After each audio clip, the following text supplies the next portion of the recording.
In 4 AD, Rome founded London, a hub for global control. On Burn, the corporate fiction, we are revealing how this ancient scheme, through the framers' constitution, stole the people's sovereignty. Let's trace the chain of betrayal. William the Conqueror formalized London in 1066, entrenching feudal power. The Magna Carta of 1215, sold as liberty, was a trick to codify law for elite manipulation. By 1600, London's princes chartered companies like the East India Company as corporate extensions to colonize and profit, tying all to London's financial web. In 1776, the revolution won the common man's sovereignty, enshrined by the Articles of Confederation. But in 1787, elite framers met in secret. James Madison's Federalist No. 10 feared majority rule, designing a constitution to check it. This was drafted without the consent of the people behind closed doors, with armed sentries ensuring no one heard what was discussed. The betrayal deepened. The 1868 14th Amendment redefined sovereign people as persons under federal control. Birth certificates and social security numbers created the legal fiction tying you to London's debt system. In 1933, Congress mortgaged the estates of all federal citizens to back federal debt, turning your labor into commercial paper. Now, AI companies like Palantir create a digital database tied to you forever, enforcing feudal indenture through London's corporate empire. Your sovereignty, won in 1776, is now a corporate asset controlled by BlackRock and Palantir's algorithms. From Rome to the framers to AI, your sovereignty was stolen through a centuries-long elite scheme carried out by the dark families who have brought you presidential assassinations and the client list. Learn more on Rumble, YouTube, Facebook, or X at Burn the Corporate Fiction.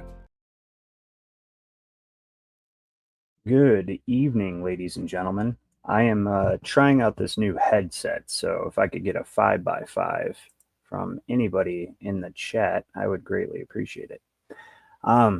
Yeah, so good to see you guys. I hope everyone's doing well tonight. I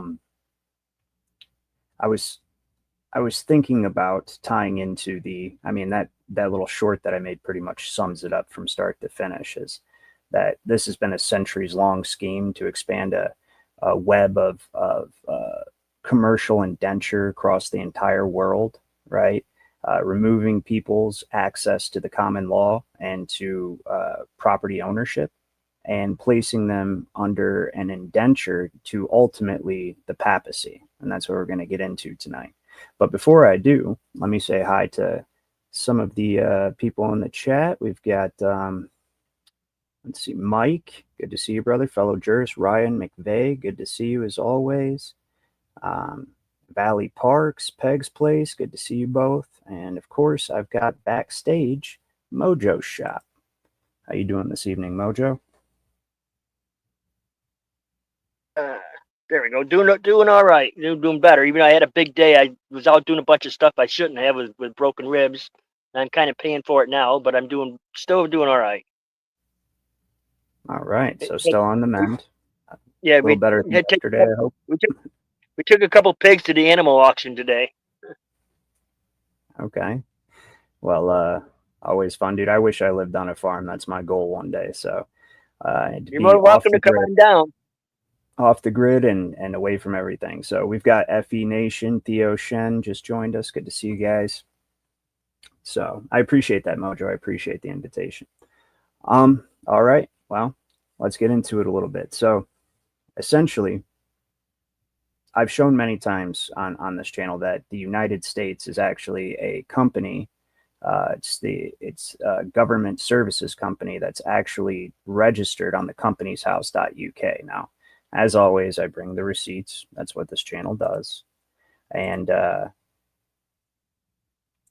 I'm going to show you right now. Now, what's interesting about this little snippet right here of information is that So this is, you guys can see gov.uk. What's interesting about that, the gov.uk, that means like almost like the government of UK, meaning it's London, which is exactly what it is. And that's what we're going to get into, as in separate, like London is the government of the United Kingdom. You know what I mean?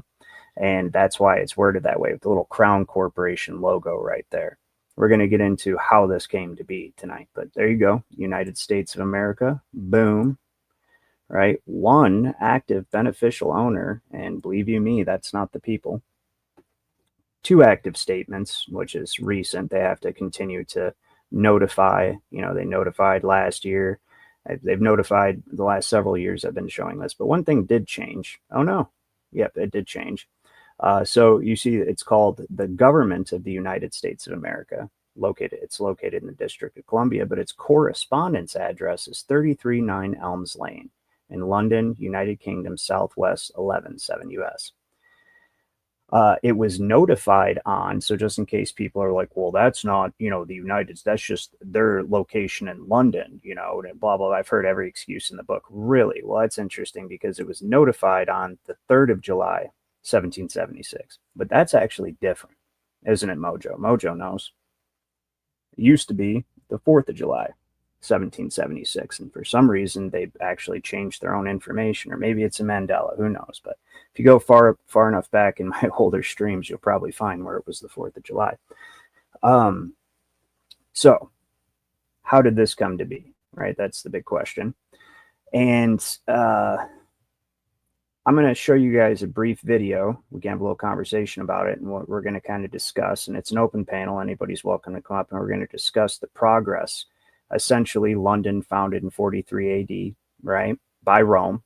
Romans invaded London, and I know history's boring, but you have to know it. If you want to know why the Maxwells own 70% of the sea, right, through Terra Mar, and you want to know why there's a client list, and you want to know why the world's elite, engage in this, you know, dark occult ritual of being PDFs and you know, rituals that involve younglings and et cetera, right? If you want to know, these are the same families that have been carrying out this plan, right? These wealthy elite families, the people you see, those aren't the people that are carrying this plan out. They're the ones doing, they're the workers, right? The ones they want you to see, but they are not the ones who came up with the scheme. Probably Satan came up with the scheme, or some sort of demonic entity. It's brilliant, but maybe it was just a group of people. Who knows? Either way, it's devious, and it's these old bloodlines, the Venetian black nobility, right? Who were originally the Phoenicians, who were. It goes all the way back to ancient Babylon, right? I'm not going to get into the esoteric aspect of it tonight, but I want to show you guys this clip real quick. So. Oh, we got Ulick. Ulick joined us. Awesome. Let's see.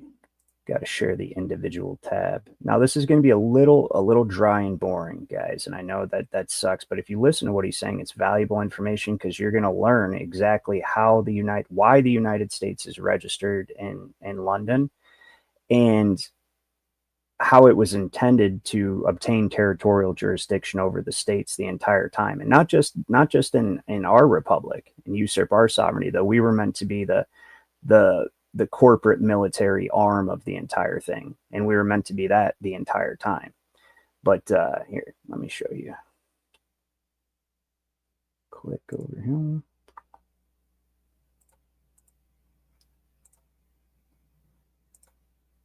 Got to start it over. I was listening. I just made this clip earlier. Well, the second one was the city of London. Oh, okay. Okay. The city of London was established in very soon after the Roman period, and where we started from. You're asking about Jesus and all of that. The city of London actually started existing in the 1st century AD. It was formalized under the Norman conquest, who's the man known as William the Conqueror, in the year 1066. And of course, he was from northern France. Now, a little funny thing about that, the reason why this guy's very knowledgeable as well, I think Jeff sent me this guy, and I was like, yeah, he knows what he's talking about. I've known this. He explains it very well and fluently. This is his area of absolute expertise. But he jumps from the 1st century AD to 1066. You know why? Because we have hardly any history of that. It's almost like it didn't exist, or if it did exist, all memory and evidence of what people did, what the law was, how it was carried out, has been entirely wiped out for the most part in that area, in the Western, in the British Isles, in that area. So, and what's interesting is you're looking at 43 AD. Boom, that's when they come over and they establish the city of London. That's right after Christ's death, right? So when you realize they established the city of London the entire time to become to register companies there, and then as commercial extensions of the sovereignty of London, so they can branch out and commercially colonize the entire world in order to place everyone under and work in tandem with the banks in order to ultimately be bankrupted. So for instance, the Hudson Bay Company became Canada. All right, the East India Trading Company became the United States.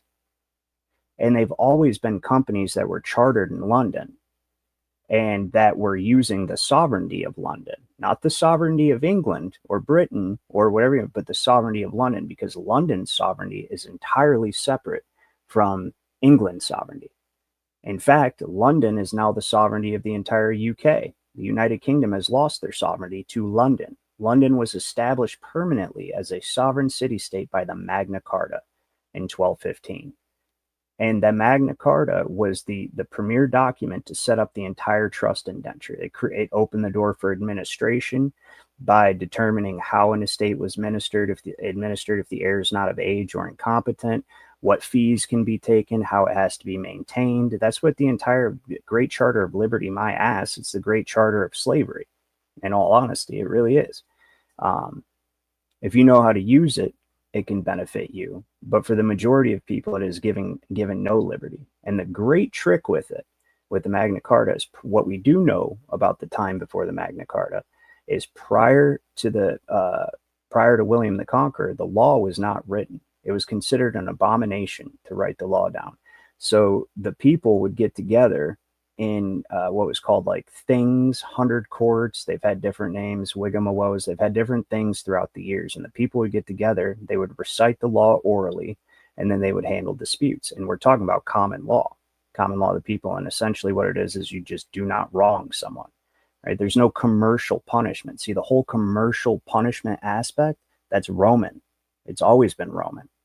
Roman civil law is the law of managing a territorially occupied, conquered nation. That's what civil law was created for in the first place, is for managing civilians and soldiers, right? Well, the civil law is the civil law, and then the Admiralty Maritime is for the soldiers, military law, right? So, and those things can be separated, but generally it's semantics. It's just like specialization in each area. It's all Roman civil law for expanding and creating an empire of commerce. So you had here in the British Isles, you had these people lived by the common law. They didn't write the law down. Now, why did they not write the law down? Because if you write the law down, instead of speaking it, you give man the opportunity to lie, because within several generations, you can never change the meaning of words. You change people's understanding of what those words mean. That's why we have etymology. Words will always mean what they always meant, going all the way back to when they were etymologically first uttered, right? For whatever reason. But you change people's understandings of the words, and then you can manipulate that document to suit your needs. And that's why they wanted to write the Great Charter of Liberty. It had nothing to do with helping anybody or trying to be a champion of any kind of people. And really, it only helped the barons. And what it did was it opened the door for the expansion of this feudal system all over the world through commercial colonization, which was carried out by the companies he's about to list shortly. So, and of course he was Catholic, so this was a Catholic let me say hi to Brad and Tasha. Good to see you. Did we get anybody else pop in?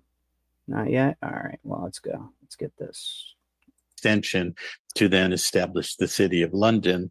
There's a lot of history behind that, going back to Mideast and events in the last century BC, first century AD.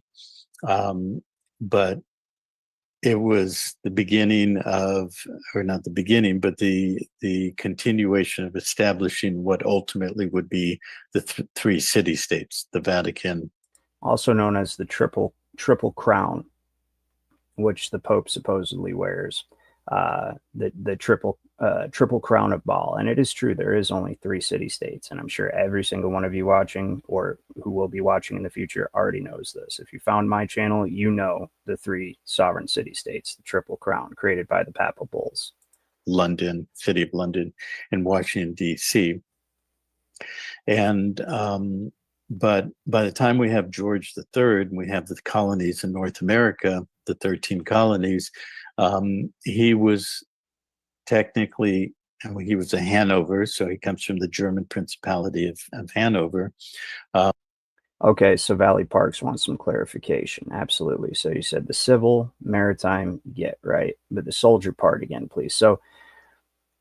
So maritime law is essentially the law of the sea, but it also has to do with wartime or conquest, because that was back when that law was created. That was how you conquered other nations. Generally, it was by ship. The navies were the most powerful part of the military in the Middle Ages, and up until a few hundred years ago, so the Navy, or a couple hundred years ago actually, if even that, maybe like 150 years ago, it was the Navy, right?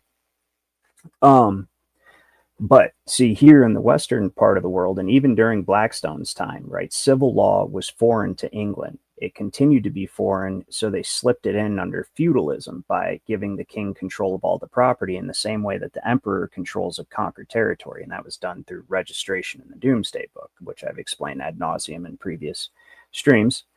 And so they slipped it in like backdoor, and they were still technically doing, implementing civil law, but they called it feudalism.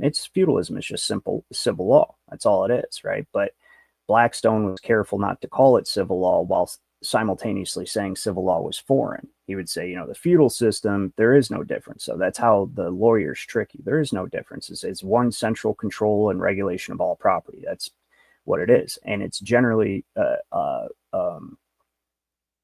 a structure of law used for conquest and conquered territories, which is from Rome. And so the maritime, the word Mars, right, denotes Mars, right, denotes war, because Mars is the god of war. Well, this is where it gets a little bit confusing for people, because military law is separate from maritime law technically, as it is but it's not, right? So military law is just the code that the soldiers have to go by, and by which they are punished. Military tribunals, court-martial. That's military law. But maritime law is still wartime law or international trade. And like I said, war and commerce are the same thing. And that's a deep esoteric understanding that these people have of it, because it's an exchange of positive and negative energy. So war and commerce are the same things. That's why maritime law encapsulates both war and commerce, right? And conquest. And so that's really the only difference. Now, under maritime law, they abolished the distinction between maritime law, which is shipping law. It has to do with the sea.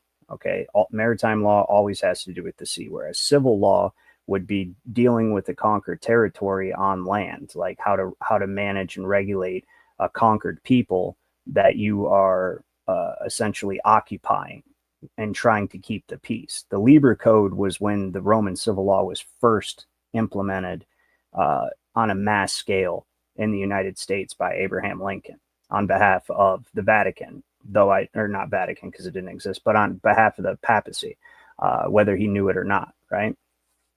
So I was going to do a watch party of that documentary where he's like, the greatest enemies, I've got the banks in front of me and the Jesuits behind me, or something to that effect. Abraham Lincoln it made no secret that the church wanted him dead, because he refused to establish a central bank, and he wanted to return the South to their status prior to the Civil War, which could not happen. You needed the 14th Amendment. You needed the carpetbagger courts. You needed to create the indenture, right? You needed to set up everything necessary for the indenture. So hopefully I answered that question. Civil law is foreign to our Western common law nations. It's absolutely, the Bouvier's Law Dictionary is Bouvier's 1856, Bouvier's 1856 Law Dictionary adapted to the Constitution and laws of the United States with references to civil, Roman civil, and other forms of foreign law, or it just says civil, actually. It doesn't say Roman, it says civil and other forms of foreign law. So right there, Bouvier is telling you that civil law is foreign to us. There's only one state that civil law existed. Do you know what that state is, Mojo?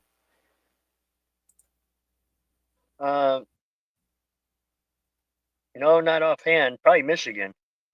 Oh, I'm sorry, El Picasso, and we got Scott NYC. I'm sorry, I didn't see you guys there. I was in the middle of talking. Dylan Heron, good to see you, brother. So no, it was Louisiana, because that was what we bought, what Jefferson bought from Napoleon, and actually he's going to get into that right here. So, which had created bloodline unions with a lot of the Italian states, primarily Venice. And so you have the Venetian, what are known as the Venetian black nobility, or the Venetian oligarchies, that started in probably the 400s and built vast amounts of wealth, built the banking system, had interface with the East and West, even though Rome, Western Rome, collapsed in 473.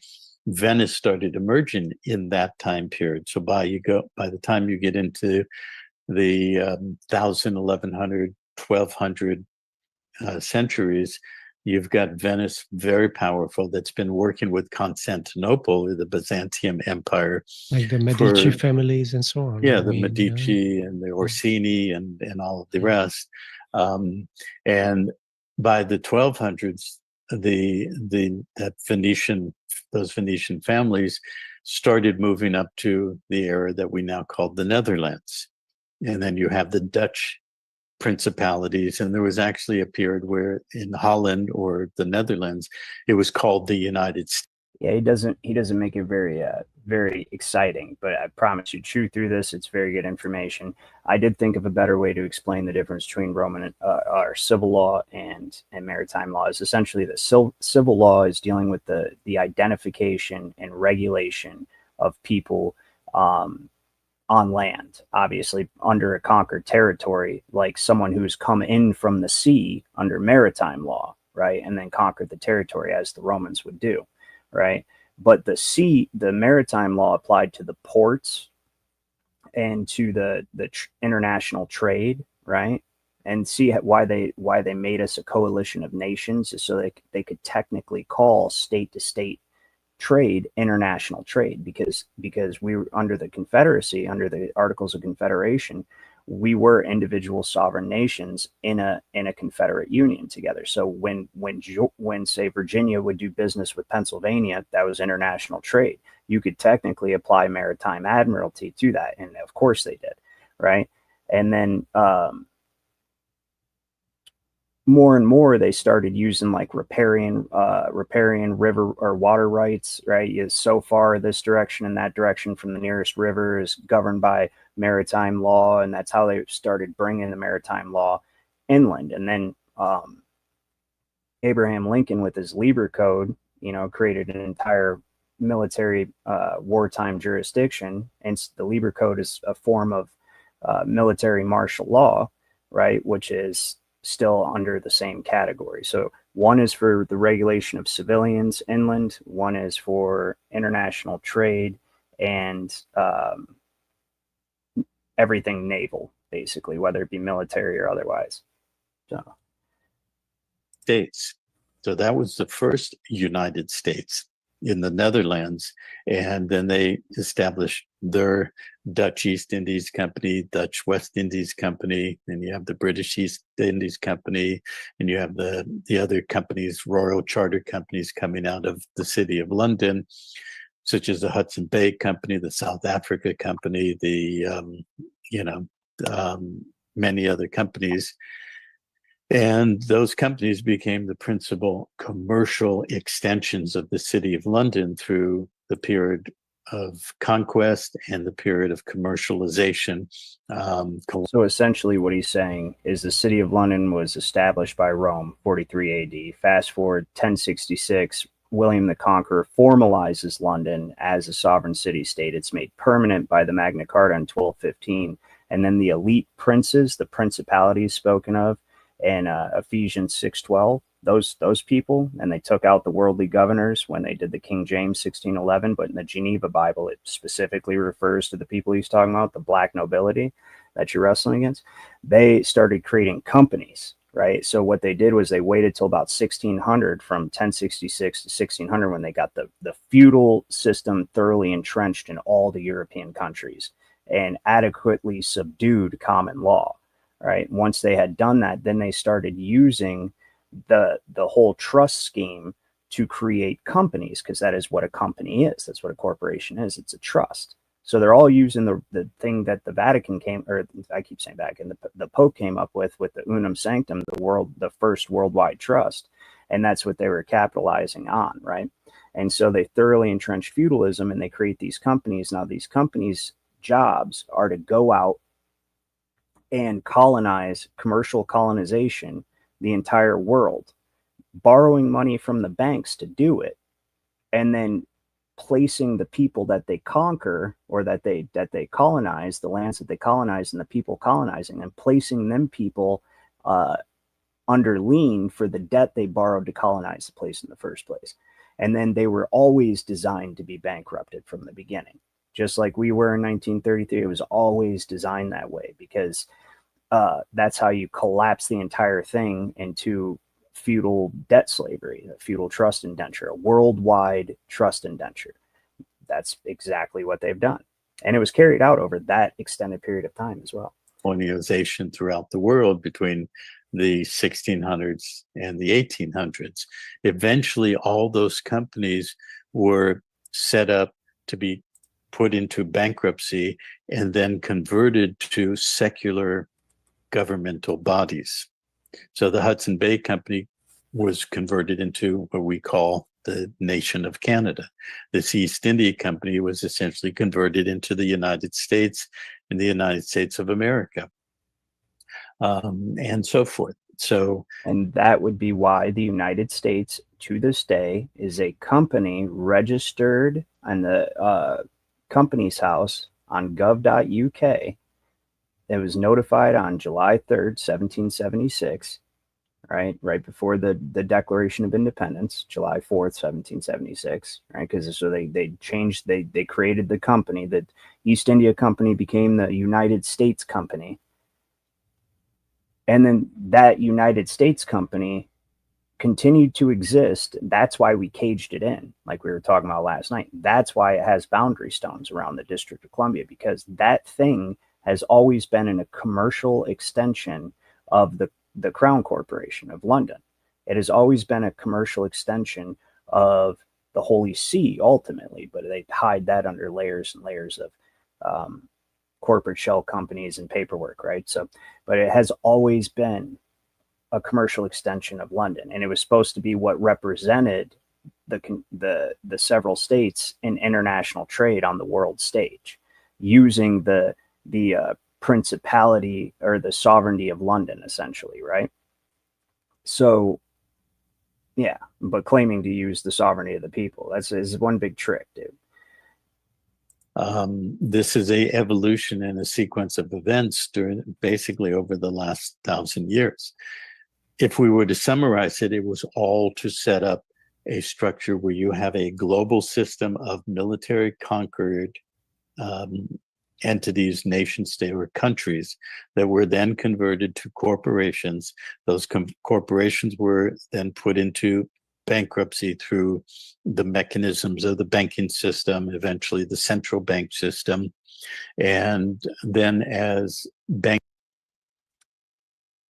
bankrupt entities, their people converted to fictions in law persons, as I said before, the surname, what we call our last name, that goes back to something that was instituted by our friend Napoleon.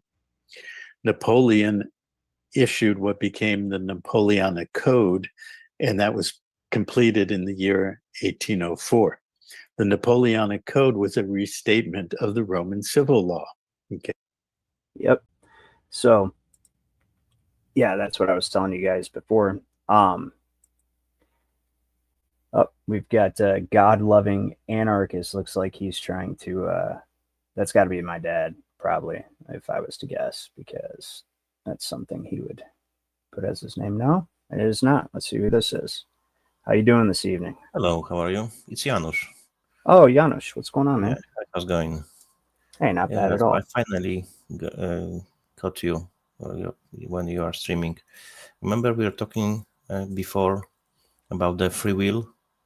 Yeah, that's not tonight's. I mean, it always Right. ties into law, but it's not tonight. Yes, right, sure, no problem. Yeah, I mean, we could listen a bit. Well, you know what? We can make it part of it. So that's actually exact. So the free will and the reason why. So then, I'm going to try not to get too esoteric on people, but what common law is biblical.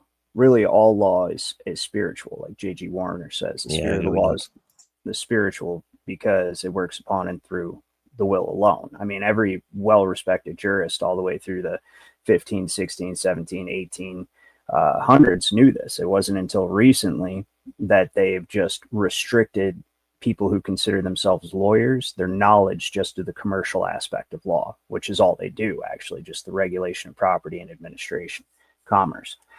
But the knowledge of understanding, so free will is predicated on your ability to choose good or evil or the multitude of shades in between. This is why they need your consent. They cannot violate your free will. It's like that is the ultimate, that is the root of common law. Do not violate someone's free will. If I hit you, I violated your free will. If I steal from you, I violated your free will. If I trick you into an unconscionable contract, I violated your free will, right? But the free will itself, if you were to look to where it stems from, it stems from the knowledge of the ability to choose between good and evil, and also like when the serpent in the garden says, he doesn't want you to eat it because he knows you'll be like, your eyes will be open and you'll be like he is. You'll be like a god, right? Well, what that actually means is you understand how to use the polarities against each other. That's actually the root of the Hegelian dialectic, right? Problem, reaction, solution. They want to put you in a state of fear, which is a negative polarity, so they can offer you the safety that's a positive polarity, right? So they've been able to implement that societally as a plan to implement the changes that they want, right? Yes, I agree with you. But as well, we have to know about for example, tacit agreement. Usually people do not understand. I'm not even saying about the comprehension, talking about the understanding. So the thing is, I can give simple example. Garda police comes to you and tells to you, sorry, sir, you were driving 5 miles over speed limit. So then you say, sorry, I was not driving. Because if you admit you have been driving, now you are already in the contract. You're contracted with him. So the words have meaning, always. Had, always will. Of course. They incorporate fiction. That's how I get you. So the meanings of the words is very important because we have to know what words really mean. Because even unwillingly, we admit and we are standing under them. That's why the word, do you understand? For example, when police ask you. Yeah, we're all, everybody on this channel is we all get that. We're way very good. Yeah. So I just want to bring, the subject, reconciliation of divine providence and the free will, because I remember we were kind of on different pages. So because you were struggling with the subject, so I wrote some stuff, so. Well, we're not talking about that tonight, but I'll tell you and I'll explain better what I was trying to explain that night, right? Is simply this, is that either decision you make, you're still serving divine providence, whether you choose good or evil. Exactly. Yeah. Because God's plan will be achieved one way or another. It will be achieved anyway. Exactly. So, yes. Right. So we agree. That's very good. Yeah. Okay. Yeah. I probably could have said it better, but obviously, right? Anyway, So, what's going on tonight there, Dad? Good to see you. What's happening? Not a whole Hello, lot. so We're just talking about the crooked PDFs that have tricked everybody into being dead legal fictions and a big ass corporate net, so that they can pretty much steal and grape young ones and whatnot, right? So. I think people are starting to realize out there that it doesn't matter about a political party at all, that they're all involved in this bullshit. yeah, I shared with your father and with the people on different channels, that I have finally received the document, which is, I think, the most important document you can receive, which really states that you are a living man. So I don't know how it works exactly in the USA, but I think so. It works the same as in Poland. So what I did is I have received document finally after a long battle, which is provided when your parents go to the hospital. Yeah, the birth certificate. Yeah. No, not birth certificate. No. It's more important than birth certificate, because birth certificate creates corporation. So I'm talking document before that. No, so that's erroneous. It doesn't actually create it. See, that's what I'm trying to explain about the whole trust law thing. It's actually not a corporation. What it does is it creates a title to your estate. Yes. Everyone has an estate. Okay. An estate is your personality, your labor, and all property you have interest in substantively. I mean, there's like 50 definitions for estate, but that's what it is. When you're talking about an estate, if somebody mortgaged your estate, they mortgaged your property rights, your ability to have interest in property. It's been mortgaged. And so any property that you have, they have the security interest over you, and they have a superior interest in any property you acquire. So they're not actually creating a corporation. What they're doing is creating a title to your estate and splitting it, making you a usufruct, which is essentially a trustee, one who has a right of use of your own estate. Yeah. So about the document, I'll tell you, I agree with you 100%. These are mainly we use it in a shortcut. We use it as a corporation because, in general speaking, very dumb way. That's what it is. You explain it in more details, and I'm glad for that. Thank you for that. But it's not a corporation. So what they do is they essentially create a title to your estate, and then your estate gets mortgaged with the social security number, right? And then the estate gets placed in a trust, the social security trust. And then you, as the United States citizen, are an agent, an enfranchisement, right? Enfranchise means you're given privileges and immunities and protections, right? You're enfranchised by this, and it is a corporation, but you are an agent. It is your principal. Yes. Right? You're getting privileges, not rights, because rights cannot be given. Right, exactly. And so you as a living man are presumed dead or missing. And yes, that's why I want to talk about this document, because it exactly states you are a living man. But do you know why you're presumed dead or missing?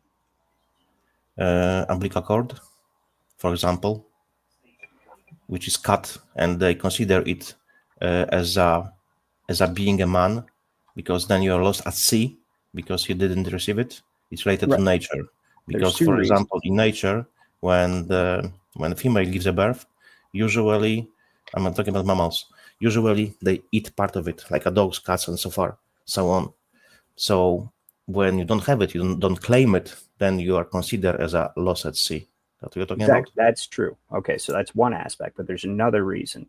And that's what I was going to say is the first one is you never claimed your estate, right, within the first 7 years in a territorially occupied area, right? That's under military conquest, economic But you can still correct your status.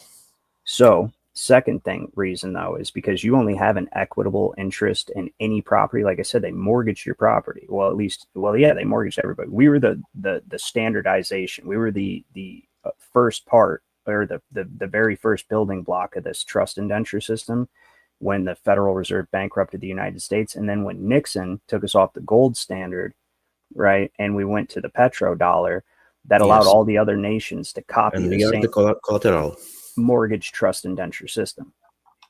But the second reason is because you have no lawful right to any property. You only have equitable right, which means your rights to any and all property you claim to have interest in are determined by some contract or trust arrangement.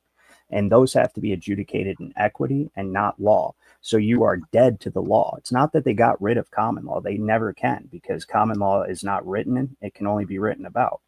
And that's Blackstone says that, right? What they've done is common law mainly of course it's experience of people, how they are approaching quarrels and so on so far, but the real law comes from God, only from God. That's right. You know it. They cannot create law.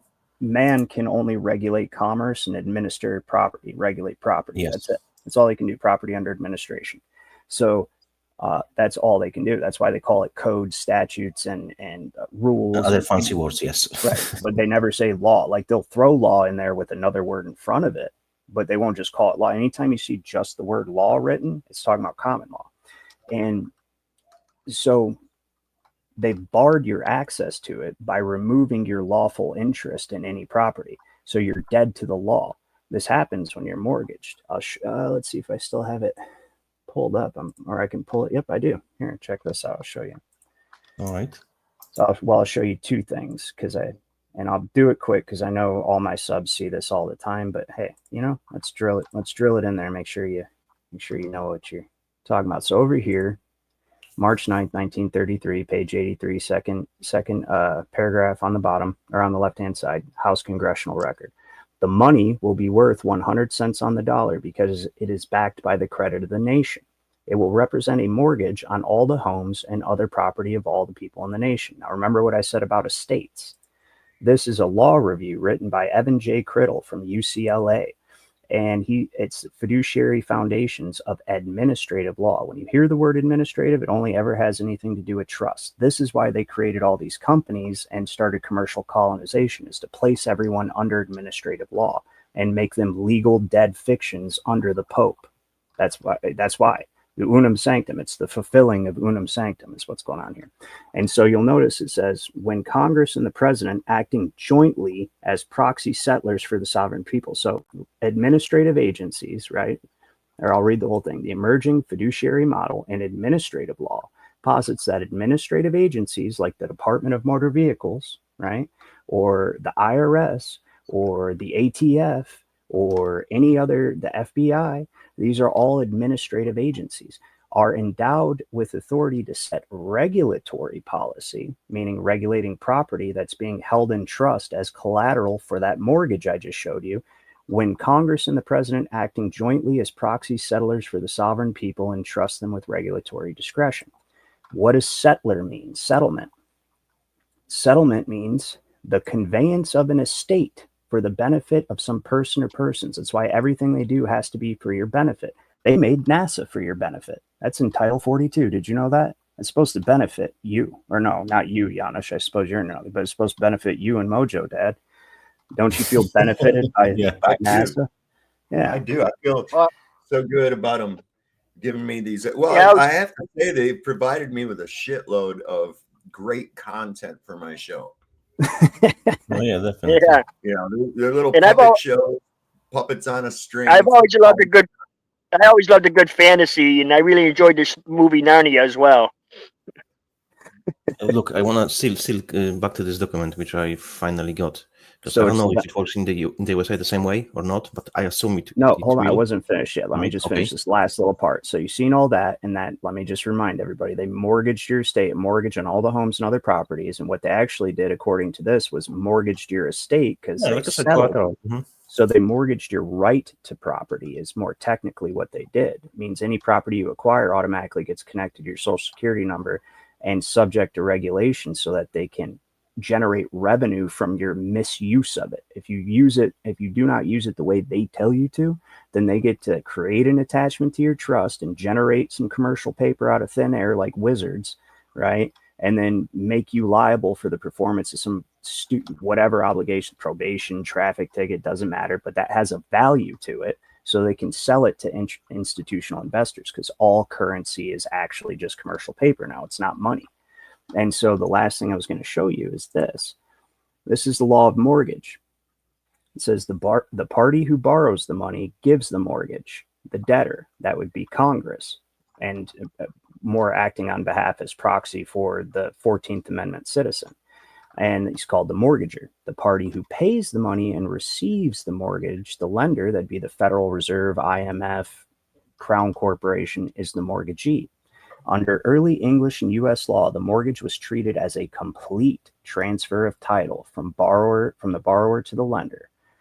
The lender was entitled not only to payments of interest on the debt, but also to the rents and profits of the real estate. That's what traffic tickets and revenue code are, right? Rents on the real estate. This meant that as far as the borrower was concerned, the real estate was of no value, that is dead, until the debt was paid in full. Hence the Norman English name mort, dead, gage, pledge. And that's why they presume. That's the main reason that they call it quasi-rem jurisdiction, because you're chattel property. When they call you in there, you're just property of the estate that they're dealing with. That's it, under administration. And you're being compelled to answer why, as a trustee, you misused the property you were entrusted with. And then they fine you for it. That's all I got on that. So go ahead. All right, thanks. Yeah, it's a good info. So, for example, when your parents when they were going to the hospital, and they were providing info that you are born, then because, for example, you are born in the hospital, or for example, if you are born in home and you go to hospital and provide this info, then the hospital, the doctor provides the document which states if child was born dead, stillborn, or alive. So because you are, of course, we can speak now. It means you are alive. Very simple. So then, when you have this alive, it means stayed away. You are a living man.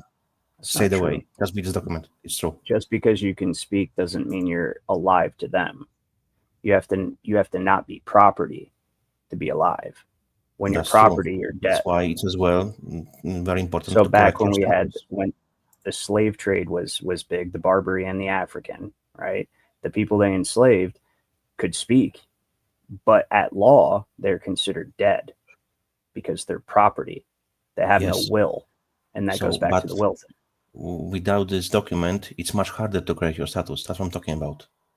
So it first is document, and then correction. No, I agree with you.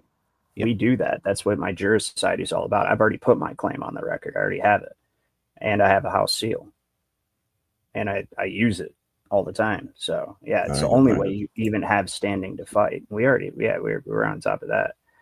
So I'm still looking for the setting up trust in Poland, because I know how it goes in the UK, in the Ireland, and kind of in the USA, but I'm looking exactly how to do it in Poland. The only advice I can give you on that's universal, is that if you have to ask the government for permission to create it, you're doing it wrong. Oh no, I want to set up myself, so they wouldn't be able to cherry pick and discard it. It won't be seen in their eyes as correct, because if you make a mistake with it, then they can do whatever they want. That's why I want to do it in proper way. That's true. So I'm looking for this thing real quick. All right, Dad, I want to show you something interesting. You might think I think you might find this interesting. So look, this is out of the devil. Just a little side note. We'll get back on topic, but this is called the Devil's Dictionary, right? I came across this when they were talking about the devils. There was like an X post, and there's this old book that's called written in Latin. It was actually the Catholic Church probably has it right now, and it was written by the church, and it's a compendium of the other side of all the biblical stories. It's like the Bible told from the devil's point of view, and it's like written on skin in Latin, ancient. Well, when I was you can only find that in Latin. I don't speak Latin, but when I was looking for it, I came across the Devil's Dictionary. I'm like, what the hell is this? And apparently this is a thing. It's like, okay, well, you go down to government. Look at that. A modern Kronos who devours his children, the priesthood are charged with the duty of preparing them for his tooth. Nice. Food for thought, right? This one. Yeah, that's new to me. Okay, nice. But it makes sense. Yeah, People are psychopaths, man. They're psychopaths. Did you see where it's come out now? Where I knew about this at the time, too, because I'd read Unlimited Access by Gary Aldrich. about Hillary being on psych meds and having these fits of uncontrollable rage and then bouts of euphoric mania and shit like that. They had to trank her out. She had all these other health issues and everything, and they just kept that from everybody. And this is what people have to realize. These elite, these fucking PDF files that they got running this place, they're psychopaths. They're out of their freaking minds, man. All of them are. And they're all just hiding behind a PR campaign. And people don't realize that. When I read that book by Gary Eldridge, they were talking about that people were instructed, staff in the White House when she was first lady, to not speak to her and not look her in the eye if you passed her in the hallway. Otherwise, she would go the fuck off on you. She's a nutter. And this is just one of an entire thing. I got if you got time later, I'll show it to you on here. This thing, it shows about this inbreeding in these elites and how it made them all fucking crazy. The Habsburgs, I'm not kidding. The Habsburgs, King Ludwig, all these people, man. King George of England that we rebelled against. This motherfucker would ramble and orate until he would foam at the mouth. He pissed blue because he had some kind of weird disease. I mean, this guy was a vampire or something, right? Yeah, let me see. I gotta find that. I got a whole little article on it. Look, so it's funny you say that because these people are inbred. Personally, I believe from my research, and I know many researchers in this field agree, is because they're from a specific demonic bloodline that goes all the way back. And that's why they knew back to ancient times and to the first rulers, to the first kings, right? And that's the reason they knew much earlier about the genome and DNA, because they were looking for the ways to fix their problem, because they knew what the inbreeding comes with. So that's why before we knew about the genome and double helix and DNA, they already were working on this stuff. Right. And so then when you look, when you trace the genealogy of the kings of England, or the kings and queens of England, it only goes back to William the Conqueror. Again, this goes to this big missing 1,000 years. There was only one exception. Yeah, you're correct. There's like a missing 1,000 years for England. There's very little on what went on between the founding of London and William the Conqueror coming through and establishing Roman civil law, feudalism, which is Roman civil law anyway. So, but from William the Conqueror, who was a Norman, a Norman king, which is France, right? And the word mortgage is actually a Norman word. He established that feudal system as part of a long drawn out plan to create this net of commercial trust indenture by creating dead entities and treating them in law, or in equity anyways, as if they're real through commercial contract. And the whole name of the game is to pull everybody into this big death thing. So you've got they created the East India Trading Company in 1600, right? And East India Trading Company started colonizing America, while the Hudson Bay Company started colonizing what later became Canada. Well, those companies became the governments of the United States and the government of Canada. The East India Company is the United States. Hudson Bay Company is Canada.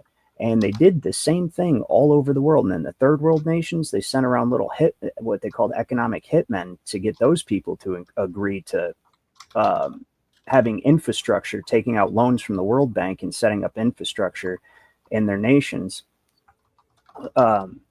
in order to. So my point in saying this, in order to put them into debt and get them to, do what they want.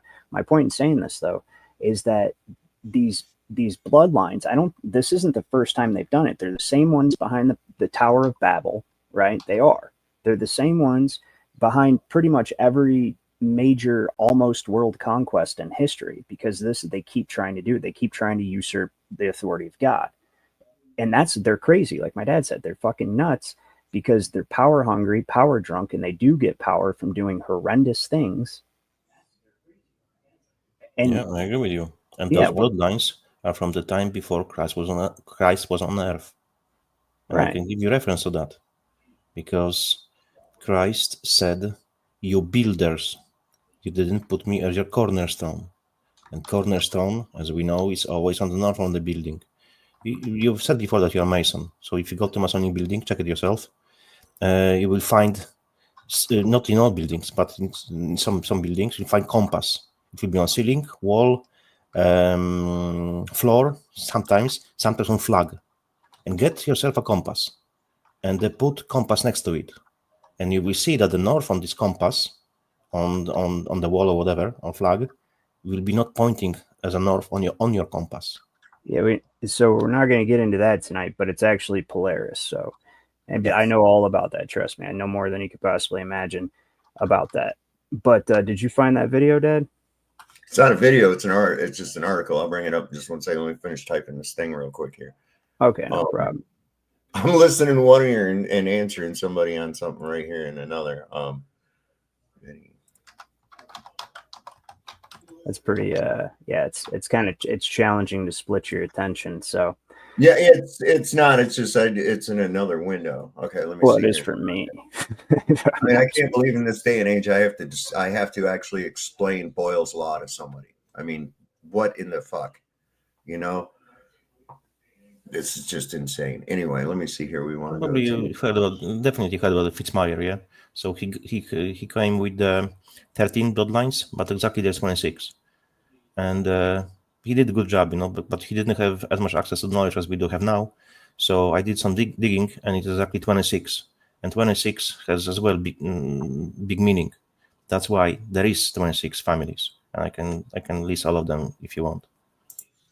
So this is 16 royals who suffered from hereditary mutations and defects caused by inbreeding. This right here, first off, you get with this guy here, King Charles II of Spain. He could barely speak or eat. And you can see this guy kind of look like Rocky Dennis, from the Mask movie, and he would drool and he couldn't talk. He had this thing, and it was all due to inbreeding.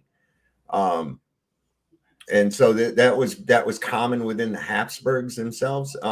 The royal line suffered acutely from massive inbreeding. In fact, inbreeding may have been what led to the downfall of the dynasty. These are, of course, the Habsburgs. In fact, one of the Habsburgs, Joanna of Castile, appears in the family tree no fewer than 14 times. This family was particularly known for what is identified as the Habsburg jaw, an oversized jawline and large tongue that made activities such as eating and speaking difficult. And this was the last one of them. And I can remember I would go through some of these little palaces in Germany that had been owned by the Habsburg, and you could tell which ones were the Habsburg because they all had that kind of a fucking face on them. But you get out here to buildings, they had a purpose. There was purpose of beauty in it. Now we are building freaking squares. It's totally they say that Victoria was responsible for spreading hemophilia through the royal family. Alexei, the son of the last Tsar of Russia and the only heir to the throne, he was a severe hemophiliac. And of course, the Tsar and Tsarina were cousins. And I believe they were niece and nephew of this woman right here, Queen Victoria. These people are so twisted because one of the other reasons that they do the inbreeding is to keep their wealth. These are people who would literally, do anything for $1, literally any kind of ruthless thing for $1, for one shekel, one coin, one Roman denarii. Yeah. It's all related to the. It reminds me of you. You remember the movie Trading Places, where they totally upended two guys' lives. Completely fucked their lives around, and that all over a $1 bet. It was all a $1 bet, and that's like, that was like the real killer in that movie. That was the real killer in the movie, that it was all over a $1 bet. They took the guy who was doing good and traded his status with a guy who was homeless on the street begging over a $1 bet. I mean, it's like crazy. And this guy, King George, he says Queen Victoria was the last monarch of the House of Hanover, a family famous for its inbreeding and subsequent genetic abnormalities. King George III of England, known to history as the one who lost the American Revolution, also belonged to this house and may have suffered from a condition known as porphyria. Porphyria is a genetic condition that causes bouts of madness and also causes the one suffering to have purplish, bluish urine. However, recent scientific analysis have cast doubt on the porphyria hypothesis and merely claimed that the king had a mental illness, possibly bipolar disorder, and there again, like Hillary, which could have been caused by the inbreeding with the House of Hanover. During his manic states, his writing was markedly different. Sentences could be over 400 words long. He was even known to talk and talk and talk until foam came from his mouth. In fact, he is known to history as the Mad King. His treatment involved the use of straitjackets and ice baths. It is understandable how someone in this state of mind would have lost a war as monumentous as the American Revolution. Really, that should have been a pissant little war for the British Empire. You know, a little colonial army and a bunch of farmers with pitchforks and shit going to beat the biggest goddamn empire in the world. They let us win. Come on, y'all. He also suffered from a skin condition possibly caused by inbreeding, which were treated with medicine made from gentian. Gentian is known to turn urine purplish blue, thereby leading to the theory that the king suffered from porphyria. This other one right down here, King Ludwig. Have you ever seen Neuschwanstein Castle? There's on calendars and there's pictures of it. The Walt Disney Castle was modeled after it. It's in Bavaria. This dude was crazy as a bedbug, man. He spent his entire royal fortune building castles like that. He looks batshit crazy. Yeah, he was batshit crazy. And it's like, I mean, even King Tut, man, he was married to his damn sister. That was products of inbreeding. Hey, man, he had an elongated skull, but I think in the family. Gotta keep that money, man. That's what it's all to keep the money and power. Yeah. Elongated skull. Hello. Rothschild, Jacob Rothschild. Hello. Those people look exactly like those conehead people, man. Yeah. And the Rothschilds, Rockefeller then swapped their surnames. I'll put this link back in the chat. Yeah, I seen you did that. Yeah. Hey, you can put it out on the other because I'm under. I don't know what account I'm under right now. I'll look real quick. Well, I'm under my Sob's Place account, so I don't have a wrench on it. It's all related to the devil's agenda to destroy God's creation. Well, if you just say something, Rainman. Sorry, man. Just say something in the chat that I'll give you a wrench. Okay. Right. There it is. I put a little monster or something. All right. Easy fan. What I was going to say is that bringing it kind of back to like how this whole creation of companies, in order to spread this commercial net over the whole world, ultimately to bring everyone into the dead corporation, how that applies to current events today. So if we say that London is the financial center that casts the commercial web over the whole world, right? People are like, no, wait, not China. Well, who here knows about the opium wars? And I'll bring your thing up. Oh, I know about it, yeah. You know about the opium wars? They always go with the plan for the hundreds of years ahead, not like a West, 1, 5, maybe 10 years, because they were wiped out and they were humiliated. That's why now they're going back on the America and the UK and the so-called West. Well, do you know it was the East India Trading Company, yes. Right? Yeah, that brought those over there. Were you finished reading? Were you finished with this one? Or yeah, you can take it down. Yeah. Oh, okay. Yeah, I was gonna show you guys this couple quick clips because how China is the World Economic Forum and Bill Gates and everybody's favored nation. Like that's the ideal. Klaus Schwab wrote in his book. He wants the world to be like China, you know? I can't use chopsticks. I'm sorry. It's just not going to work. Well, and this leads into the AI thing. And so when it comes to the LEI is what's created by Roman civil law, by the trust indenture, by that legal fiction, that legal identity, that you as a trustee, you as an agent, you as an administrator or the trustee of your own estate, it creates a legal fiction that has account numbers attached to it in this big Roman commercial scheme that's gone through London, right? It's a big net of commerce and debt generation. Now there's no money that they're using. They're just basically dealing in value of labor, sweat equity, right? Well, now they want to lock you into it permanently. They want to lock you into it permanently through AI. And what AI is going to do is AI is going to, if they can get it in you, that would be the ideal way to do it. But essentially, they all come from the perspective. Yes, you're correct. It's either what did Robert RFK there say? You know, with his Maha bullshit.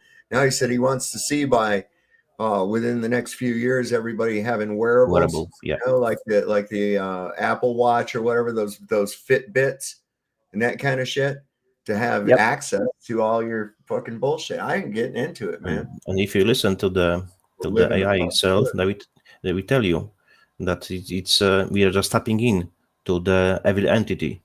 So, for example, the what was the name in 2015, I believe, one of the first versions, it was saying it's evil itself, what comes from evil. Now we are able to tap in, like electricity was always there, but we only find a way how to get to electricity. The same with AI. Before we were not able to connect to it, and now it tells you what it is.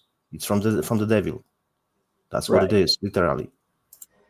Right. So, what I was saying though about the AI, if they can get it everywhere and they enable facial recognition, they've got your legal entity, and AI assigns that entity to your face, to your biometrics, even before they get it into you, then they've essentially unified you with the corporate fiction, as you would like to say, right? With that legal fiction. And that's been the whole goal the entire time. Like, can you imagine? Because it has all just fluidly went step by step by step, seamlessly in the same direction, and a slow and trotting march to the creation of AI with the same families and the same people behind it. It's either this has happened before, or they have done it before, or there's something higher than them showing them how to do this, right? Or lower than them, however you want to look at it, you know? And so when you look at, have you guys ever heard of Promise Software? We were talking about it last night, the Promise Software scandal, right? I'm pretty sure everybody here is older than I am. And so you can probably, so I'm 36, but, so I'm pretty old myself. Yeah. But I'm saying I went and watched most of that link. It's quite disturbing.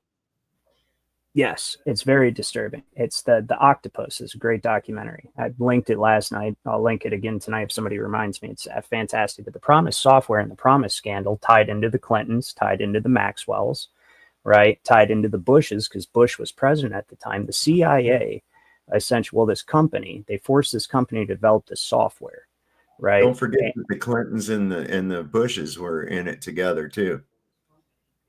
Yeah, and back in the 90s. This is one of those instances, the Promise Software. And what Promise did was it basically compiled a database of all data and made it easy for people to analyze it so they can manipulate markets. It was the very first type of program that was a data collection. I'm not sure if it did analysis, but it basically organized it in a digestible way so so that analysis could be done. And they used it to manipulate the market and manipulate all sorts of different, aspects of society. Well, they did something else with it that was clever too. They put a back door into it, and then they started. And then the CIA, so as the CIA, Mossad, and MI6 were all in this together, right? And guess who they get to start selling it to other countries? Robert Maxwell. Robert Maxwell goes around and starts selling it to all these other countries, right? Until the Royal Mounted, what do they call them? Mounted Canadian Police, RMCP. Yeah. They found out that their system had been compromised, and they get a hold of, I believe they got a hold of Maxwell, and they're like, hey, why the hell, how did our system get compromised? What's up with this Promise software? And so this is Robert. Yeah, this is Robert Maxwell. The Robert Maxwell, yes. Okay, yeah, the dad. Yeah, that's how I'm linking everything together. He was MI6, he was Mossad and Russian. Well, he was working KGB, Mossad, and MI6. Well, listen, that's what I'm saying. The CIA, I just said the CIA, MI6, and Mossad, all three hired him. So they created the very first data collection and organization software, was the predecessor of AI. It was almost AI way back then in the 90s, right?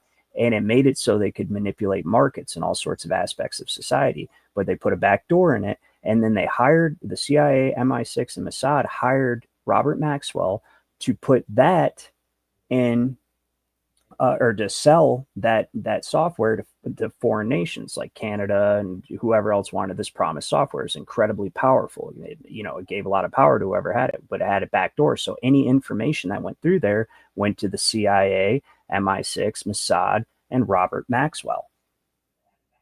Right? So there was the RCMP or the RMCP, whatever, the Royal Mounted Police up in Canada. Mm-hmm.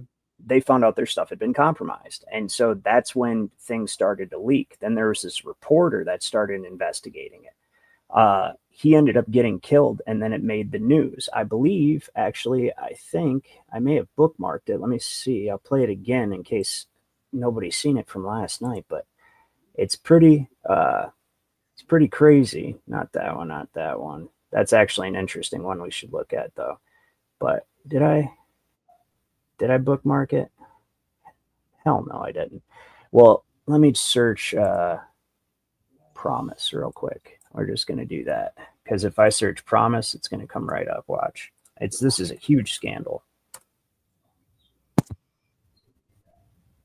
Well, I thought it would. Promise, and then we'll do Palantir. Watch. Because this is the predecessor of what Palantir is doing. Mm-hmm. That's what the 5G was put in place for.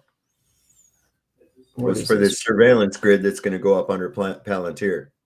Oh shit, that's way too long for us to watch. There was a little clip, and I had it last night, and I don't know why it's not popping up now. Probably because I showed it last night. Oh, here. This is a good little short explanation of what's going on. Okay, watch. In 1981, William Hamilton leased Promise to the Department of Justice, which then promptly stole the software, had a computer programmer named Michael Rescanotto make a few changes so that it could only track criminals, but everything from financial transactions of banks to the operation of entire countries, and then gave it to billionaire Robert Maxwell. Yes, the father of none other than Jeffrey Epstein's Madam Ghislaine Maxwell, who sold to everyone from U.S. government agencies to entire countries. What the Department of Justice and Robert Maxwell didn't tell all those who bought the software was that it provided a backdoor to every single computer using the software. So that if a large bank, a large corporation, even an entire country was using this software, every single financial transaction, every single email, every keystroke, all the ones and zeros flowing through that computer system could be sent to a giant spy network. Who was and is running this giant spy network? Yes, America, it still exists. We may never know. Danny Casolaro, the investigative reporter who in 1991 was very close to breaking wide open the story of the gigantic spying operation, was conveniently murdered, stopping the investigation. I have uncovered a vast trove of documents about this spying operation and Casolaro's murder, and will seek to discover who is behind it who. All right, buddy, shut up. Anyway, so that's pretty good summary of the whole situation. And it was Robert Maxwell, all the same people. See, this is why they wanted to create the LEI. They've been planning this the whole time. Look at how they're setting up. They're getting ready for freedom cities and smart cities and they're trying to push everybody into these AI governed control grids so that they can eliminate due process and move you into just purely commercial, an artificial commercial society forever, though. Forever. Yeah, it's very easy now. Because... No way, hold on. Right now you can claim your estate. But then when all of this happens, they're going to have complete control over information. Everything's going to be controlled by algorithms. They like Gotham, Palantir's Gotham, they have AI technology, and I can't remember what the new one is that Palantir is catching heat for over in Palestine, but the they can target dissenters and tell people exactly where to strike, how to strike, or make the strike themselves. That's insane. So all of this stuff, and they've been setting it up for so long, and if it were not for these companies, if it were not for the feudal system being created, then the creation of the companies, and then the companies working with the banks to place every country in debt and use the people in those countries as collateral in order to be able to create this commercial network of legal entities attached to trust accounts, right? That they can now use AI. They just automatically knew to create AI was and look at the words AI, and A itself is a pyramid with a capstone. AI, they're telling you, it's all seeing eye they're setting up, right? And the entire time they were telling you this before, how could they possibly know about AI or what that is? It doesn't make any sense. Unless, right? And now they've got this Pegasus software that version 2 is as well 2.0. So yeah, so the Pegasus software, it's basically a virus, a hacking virus that gets into your phone and puts a backdoor. So all Apples, all Androids have this right now, right? So I do actually have that bookmarked. So and it's called zero-click exploit. You do not need to click anything. You don't need to call anything. You don't need to open message even. It's zero-click exploit. Watch this. It's nuts. Any Android today or any Apple iPhone, they know where you go, who you call, what you buy, and what you browse. And they resell that data, your data, to advertisers. Your advertising ID follows you everywhere. Even if your phone is switched off, or if it's in airplane mode, it's still pinging Wi-Fi, it's still pinging towers. It knows exactly where you are. I said to a couple of buddies of mine, we need to do a phone that is not subject to the whims of Google and Apple. If you've ever heard of Pegasus, it's an offensive cyber virus used for hacking phones. The guy that developed that is our CTO. We'll deliver the first 500 units next month. It's our hardware. It's Android based, but it's all our code, our phone, not made in China, supply chain not coming from China, with our operating system, with our own store, antivirus, VPN, and secure messenger. It comes with an actual kill switch. If you turn this phone off and you separate this, it separates the electronics from the battery so that off is off. Yep. And why do you think that they encase all batteries in glass now? Right? Why do you think that all the batteries are encased so you can't take them apart and take the battery out? That thing's always on even when it's dead. That's why when you look at it, it shows you a dead battery with power. It's powered up to show you a dead battery. It's stupid as shit. Can I ask a question? Yeah, go ahead. Hi, everybody. So when I entered the studio, I turned off my camera and microphone. But when I entered it, I found it obviously on. And I turned it off, even here. And what I see is I have a sticker on my camera, and it's green. It's recording, obviously. I don't know how much it can record through the sticker. Oh, dude, everything. All smartphones or smart TVs. It's the laptop. So I don't know. I mean, I love it. It's interesting. So. Yeah, they see everything. They know everything. And it's all being filtered through software called Prism. I wonder if I can find something on Prism. It's all filtered, and it all ties back to your LEI, and none of it would have been possible without first of all, the 3 papal bulls. And then, of course, Unum Sanctum, Attorney Regis, and Dum Diversus, which is the doctrine of discovery. And that papal bull itself right there is what gave authorization to the commercial colonization. What the Dum Diversus said was basically go out and conquer the heathens and settle the lands in the name of God, because it's our holy divine right and destiny to do that. It's basically manifest destiny, Dum Diversus, right? So Panopticum. You said what? Panopticum, Bentham's Panopticum. Do you know what's Panopticum? Panopticon. Yeah, sorry, we had trouble understanding Russian. Like the pod system in a prison. They got like a central viewing area to each one of the shoes, from one position. It's being able to surveil everything from one place. Yeah, exactly like that. But see, that's far too much data and information and imagery to go for the entire, like a whole warehouse full of the most skilled people to go through, right? Or even just unimaginable amounts of data. I can't even imagine how much data that is to go through. And that's why they created AI before they could unleash all the data collection technology. They had to have the data analysis technology already set up, right? And so there's this thing called Prism, which is the fact that it's not even showing up on X's, shows you how secret it is. But it's in that octopus documentary I was telling you guys, and essentially what it is, and it's called a prism for the exact reason of what a prism does. You know, you enter in concentrated white light into a prism, you enter this concentrated data into Prism, right? This big old stream of data, one big stream of undifferentiated data, and it hits Prism and it diffracts it, right? It's even deeper than that, because now at this point every one of us has a nanotechnology in bodies. Every single one of us. But no, it is different. Because food, and that's what we are becoming nodes at this point. So yeah. They know everything about us.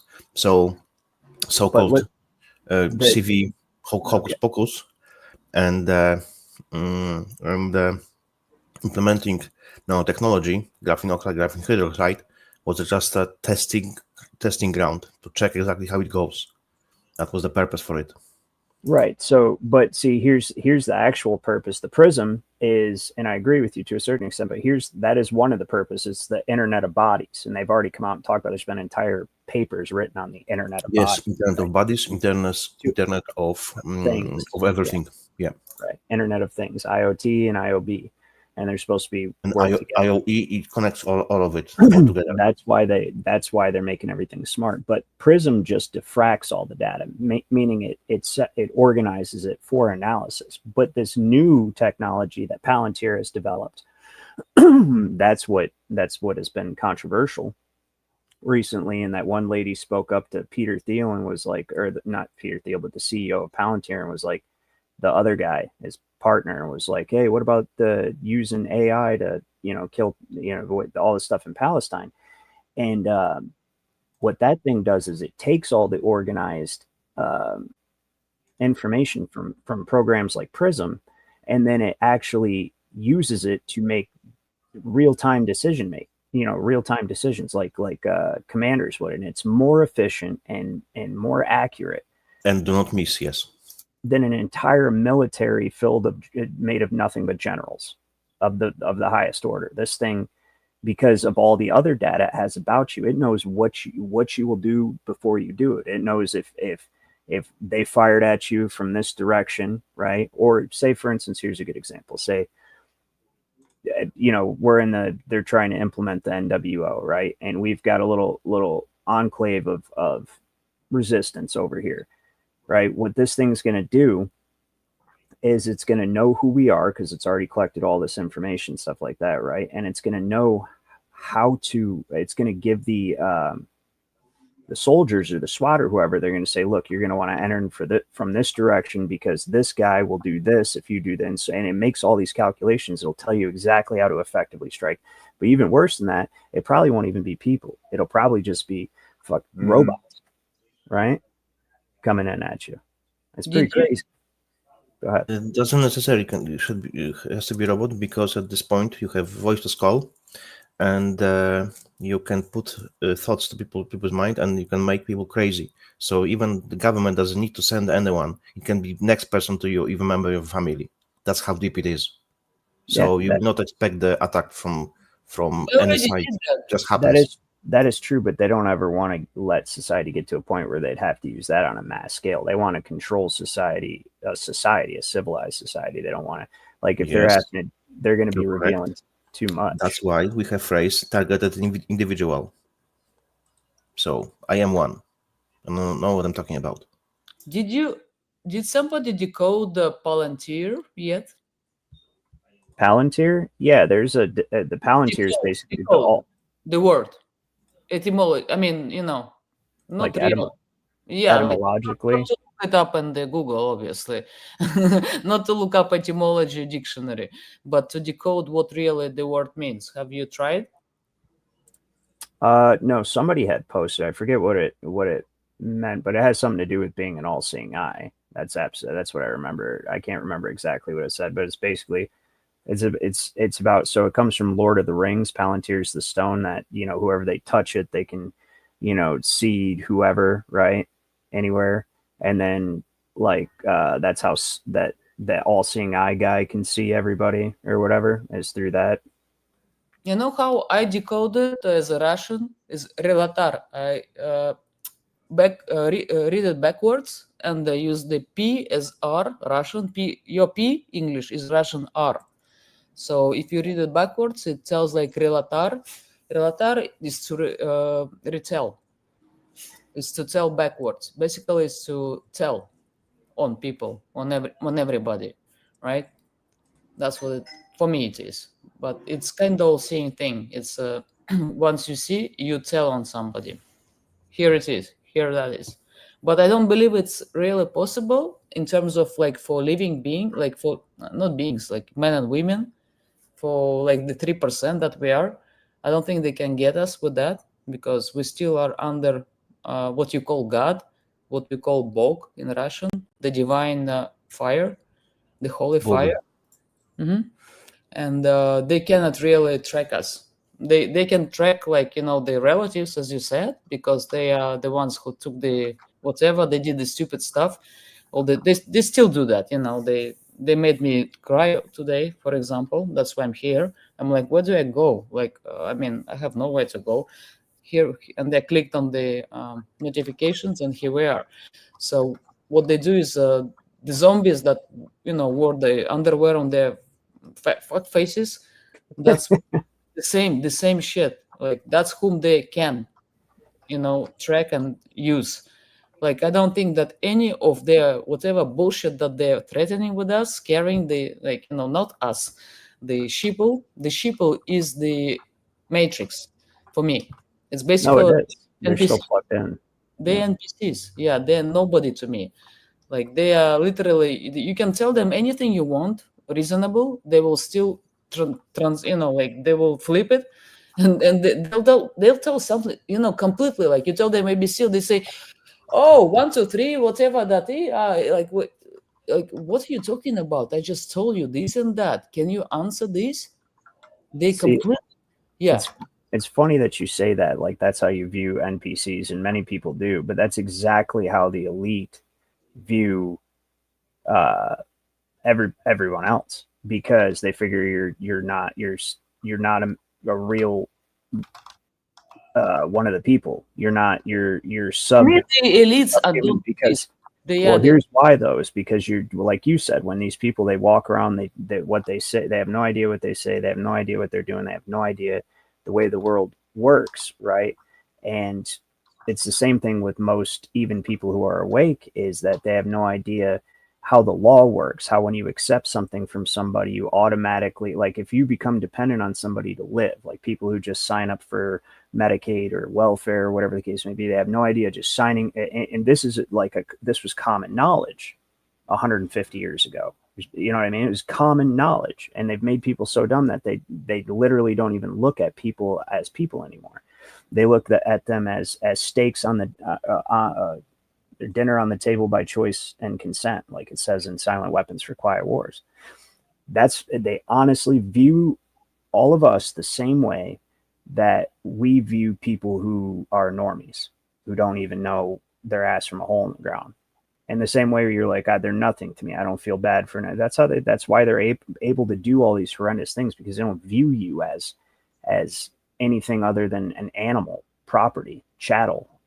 That's it. That's all you are. You're nothing. You're there to be used and thrown away the same way that the gladiators and all the other slaves all throughout history have been used by these people and thrown away.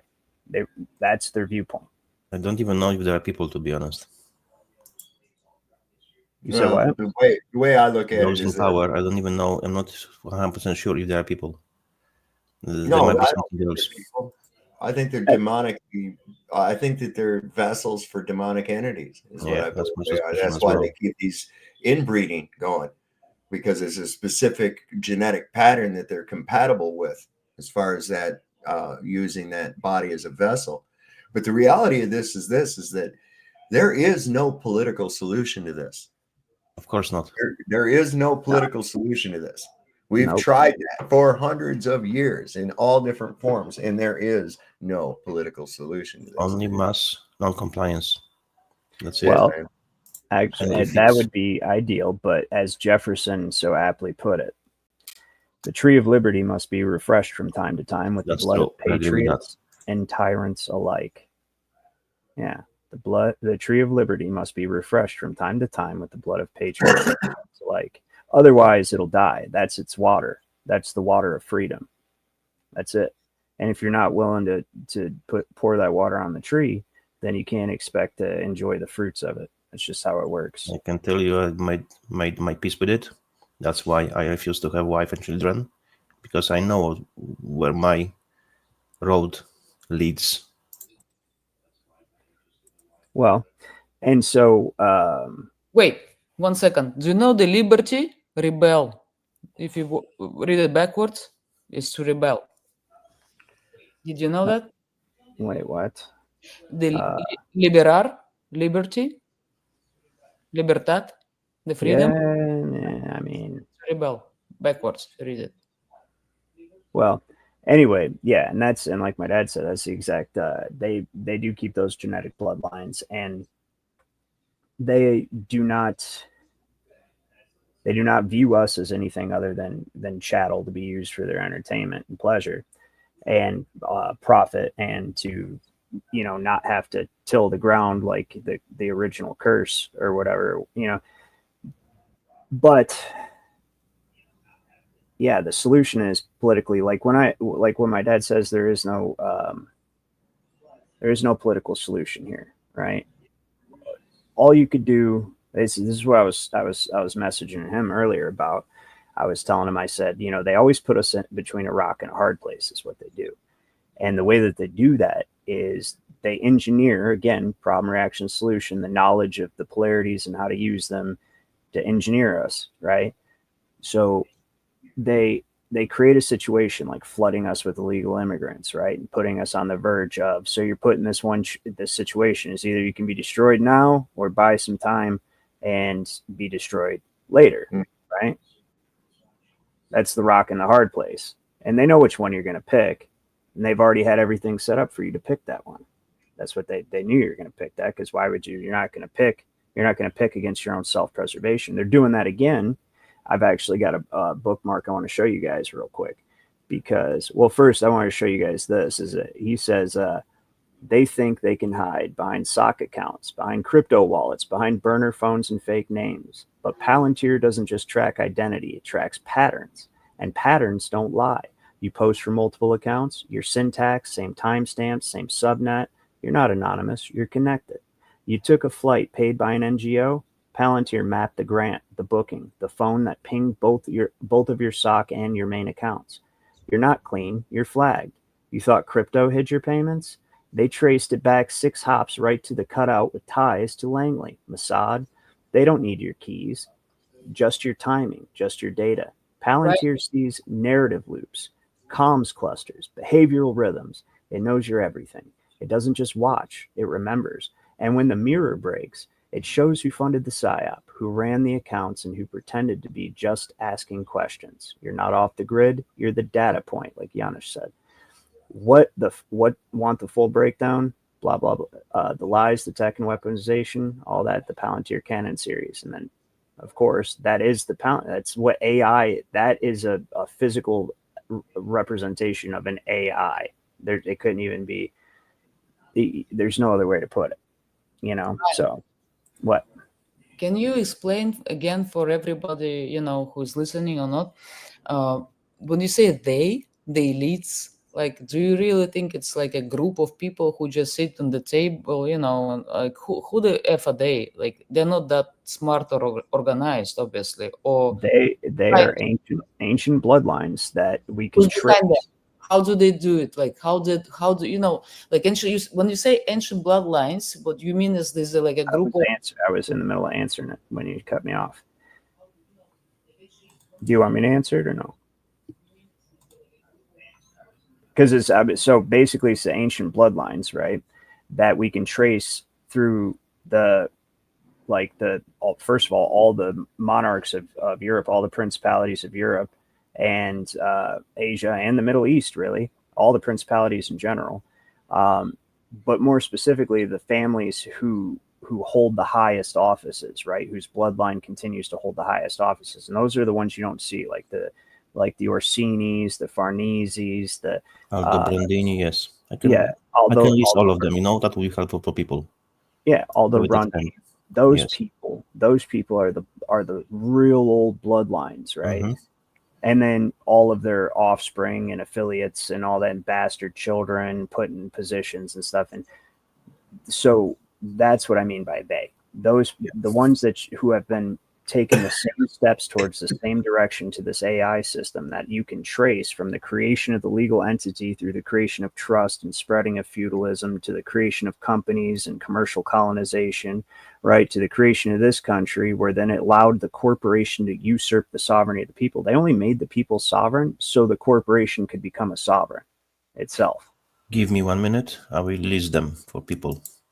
So they, what we mean by they, it's Aldobrandini, Astor, Borgia or Borgia, Breakspear, Bundy, Chigi, Borgia was one of the popes, wasn't it, Janusz? Yes, that's correct. Wasn't that the one whose nephew they used to depict Jesus with? Yep. Yeah. He blackmailed a lot of priests to make happen that he will be a pope. So, and he was going around with the women, even with one of his sisters. He had a child, Yeah. These people are fucked in the head, man. God. Okay. It's Bundy, Chigi, Collins, Colonna, Conti, Dupont, Este, Farnese, Freeman, Gaetani, Kennedy, Lee, Medici, Onassis, Orsini, Pamphili, Reynolds, Rockefeller, Rothschild, Russell, Somaglia, Van Doon. You mentioned Onassis, and if you're familiar, Kennedy and Kennedy as well.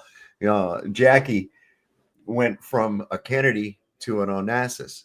Yes, she remarried. They are flipping between those families because they Wait, want to take the power.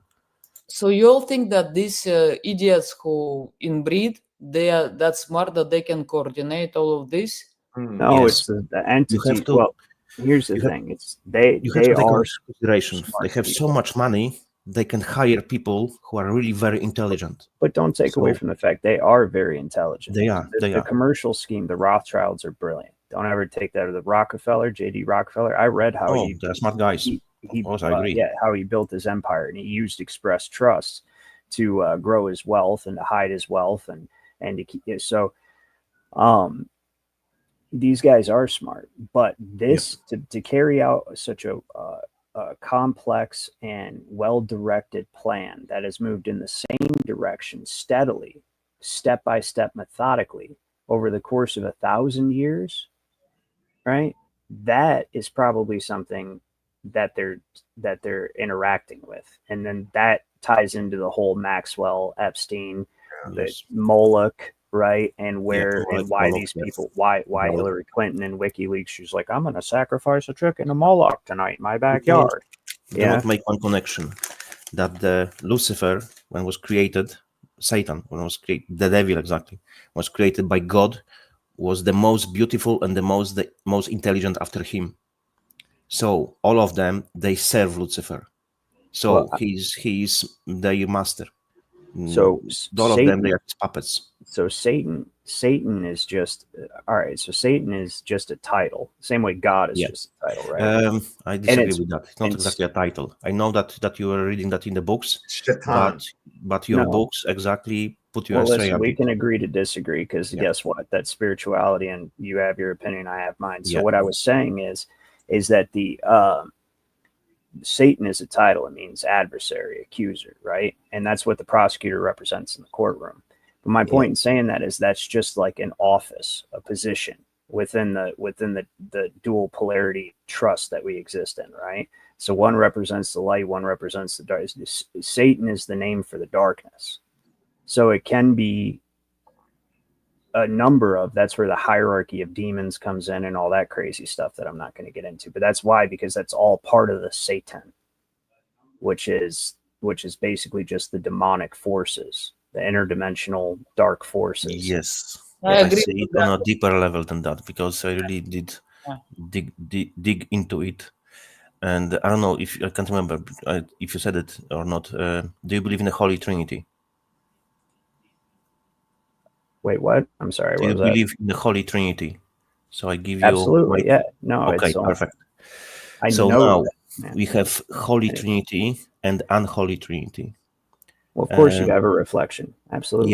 Yes. That's the So, polarity thing I talk about all the time. Yes, exactly. Anarchist, where are you from? So- I like your accent.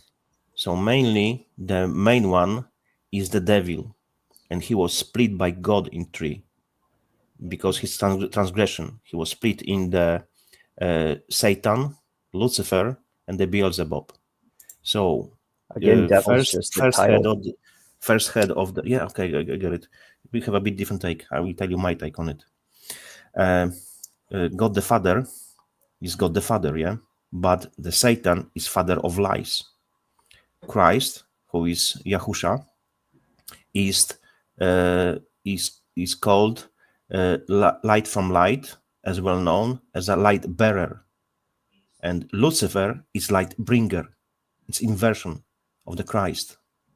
And as well, Holy Ghost has 7 names, the same as Beelzebub as well has 7 names. It's inversion of the third person of the Holy Trinity. It's deeper than that. That's why I say it's deep, very deep. And one reason I always say that I don't generally go, I try not to, because I know I go deep into it sometimes. And when you're in the law, like, and you're talking about the law, you can't avoid the spiritual, because that's the sphere of the law is the spiritual. It works upon and through the will alone. But the reason I say I try to stay away from it is generally because everybody gets very passionate and they just have different points of view. You know what I mean? And so you know what you know, and I know what I know. But guess what? I'm not going to get you to know what I know, and you're not going to get me to know what you know. So that's why I generally just, kind of skate on past that. But what I was going to say, at least now I do, what I was going to say about this right here that I have on the screen, though, the rock and the hard place thing. This is the position that Val was asking about, that you listed off there, Janusz. This is what they do. It's the Hegelian dialectic. So that one of the main purposes of letting all those immigrants in over the last 5 years was, and then simultaneously having the Palestine the Israel conflict going on, not Jewish, but Palestine-Israel conflict going on over there.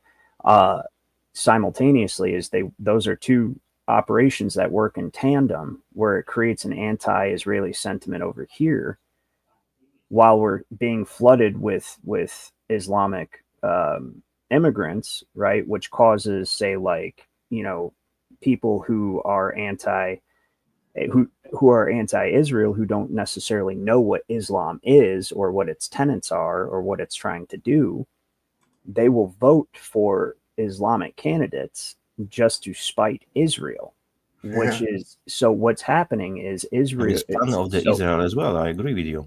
So what's happening is they put us between a rock and a hard place again. It's like, well, okay, well, what? You guys hate us so much that you're going to actually be run by those people? Is that's really what you're going to do? Right? Or are you going to let those people, are you going to, and either way, they win because we get taken out. So rock and a hard place, right? And so she actually explains it real well on Tucker's show. Hopefully Tucker doesn't hit me with the copyright if you're watching this, and then it just picks up right now, right? That means there was a copyright for this 32 Before seconds. She was very leftist. Later she flipped. What's really finally depressing, though, is, we provide a lot of the weapons that Israel has. And Israel sold weapons to Azerbaijan to carry out the ethnic cleansing of ethnic Armenians from Nagorno-Karabakh. What? Yep. Is that confirmed? Yes, it's confirmed. It's absolutely confirmed. Israel sold weapons to Azerbaijan to kill the Christians. Yeah. That's exactly what happened. Oh wait, that didn't start from did it? What's really depressing though is, you know, we provide a lot of the weapons. Anyways, there was another clip. I thought I bookmarked this. She said basically that exact same thing that I just said, is that they're letting these people in. They let these people in to put us in between a rock and a hard place. And she said, like, literally, Israel's war is America's war. And that's how they've tied it to them. And that's what they do. They basically, you know, strapped a vest on us and attached it to them and said, if we go, you go. Because it's a broom of Israel. I can't remember who said this phrase, but I agree 100%. It's putting us, like you said, we have only two hard choices. It's like a freaking choosing president who is chosen for us, Juma or cholera, one or other. Yep, always one bad choices. The same now. You can go with the Jews or you can go with the Islamists. One and the same fucking shit. So that's how they manipulate us. So whatever you choose, it's always bad choice. Well, there is this actually. You guys will appreciate that. This is what I was telling you about earlier. And again, they may copyright strike this one. So if it's if I know there's a choice. We can do it because we are choosing different way. But I'm talking about generally speaking, as a society, because each society is built in huge majority of stupid people, which they have in totally people of very low intelligence, and below average, and always in minority. Always in each society, there is no exception to this rule. In each society, only people with the higher than average intelligence and super intelligent are always in the minority. No exception. Both options. Look, what we need to do is just anybody who has an affiliation with another country needs to get the fuck out of our country, and then we need to shut the borders. And we need to obviously refresh that tree of liberty here at home, right? That's what we got to do. That's the only option from the inside. Yes, I agree. And then keep the borders like Japan did, like all the smart countries did. To keep out the papacy and to keep out all the commercial colonial expansion. They were like, nope, you showed up on the shores of Japan and you were met with a samurai who went ahead and relieved you of your head. The same happened in Poland. They were trying to cross border and fucking dead. Well, watch. This is what I was telling you about earlier, Dad. This is really interesting. Check this out. And I'm surprised you hadn't heard about it, honestly, or anybody else, because I'm sure that the Marxists are going to scream their heads off about this.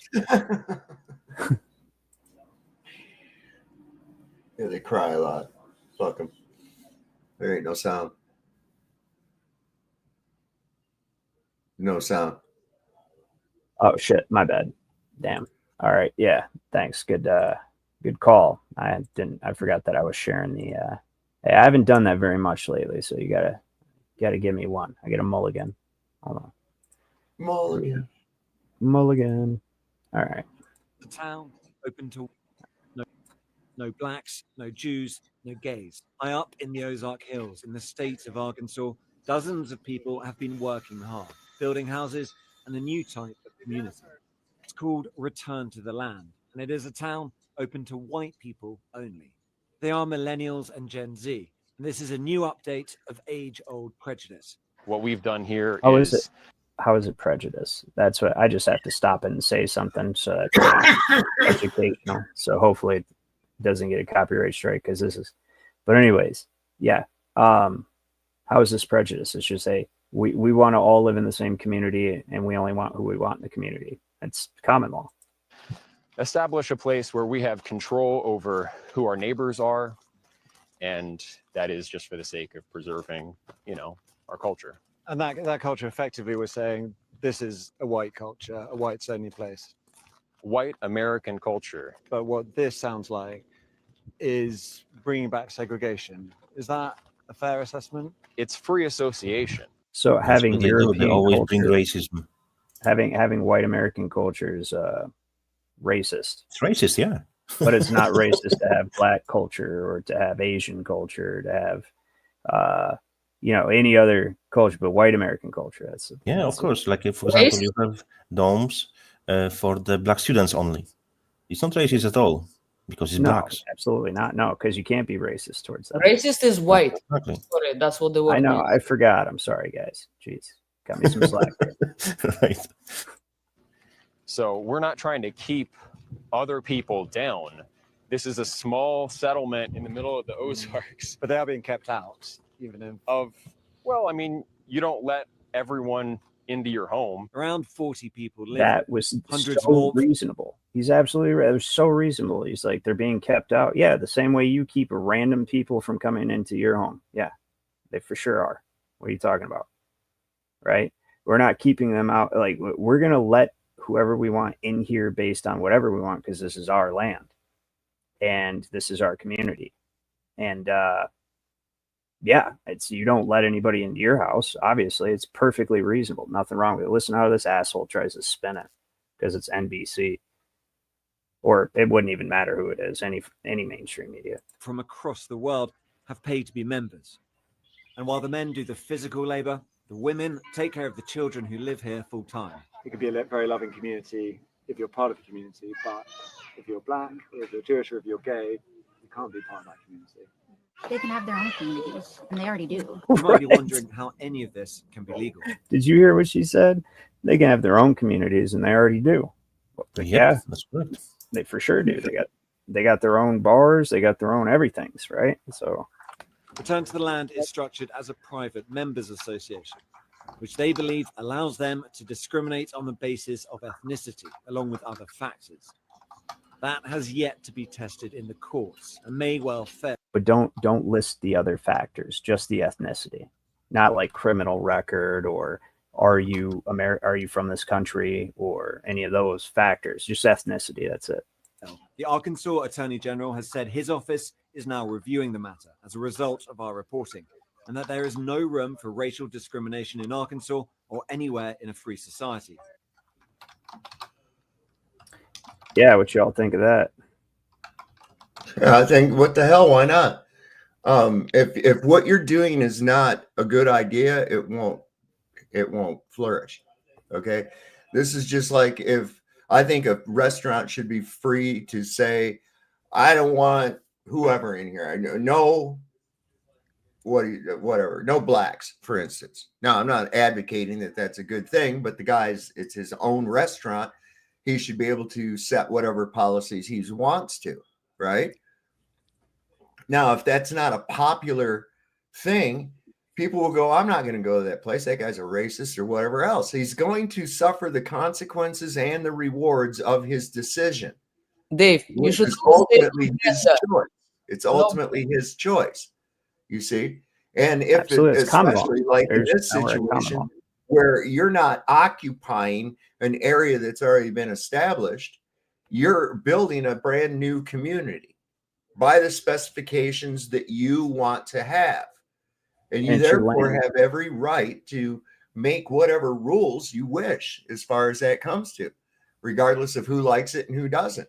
See, and I bet why nobody's heard of this is because I bet you what they did was created some form of a private express trust and a membership association, right? And they basically put everything in the common law under contract, including the land, which is protected by Article 1, Section 10, not to get all boring on you guys, but that's the only way that you guys wouldn't have heard about this by now, is that nobody wants to mess with it right now unless it gets too big.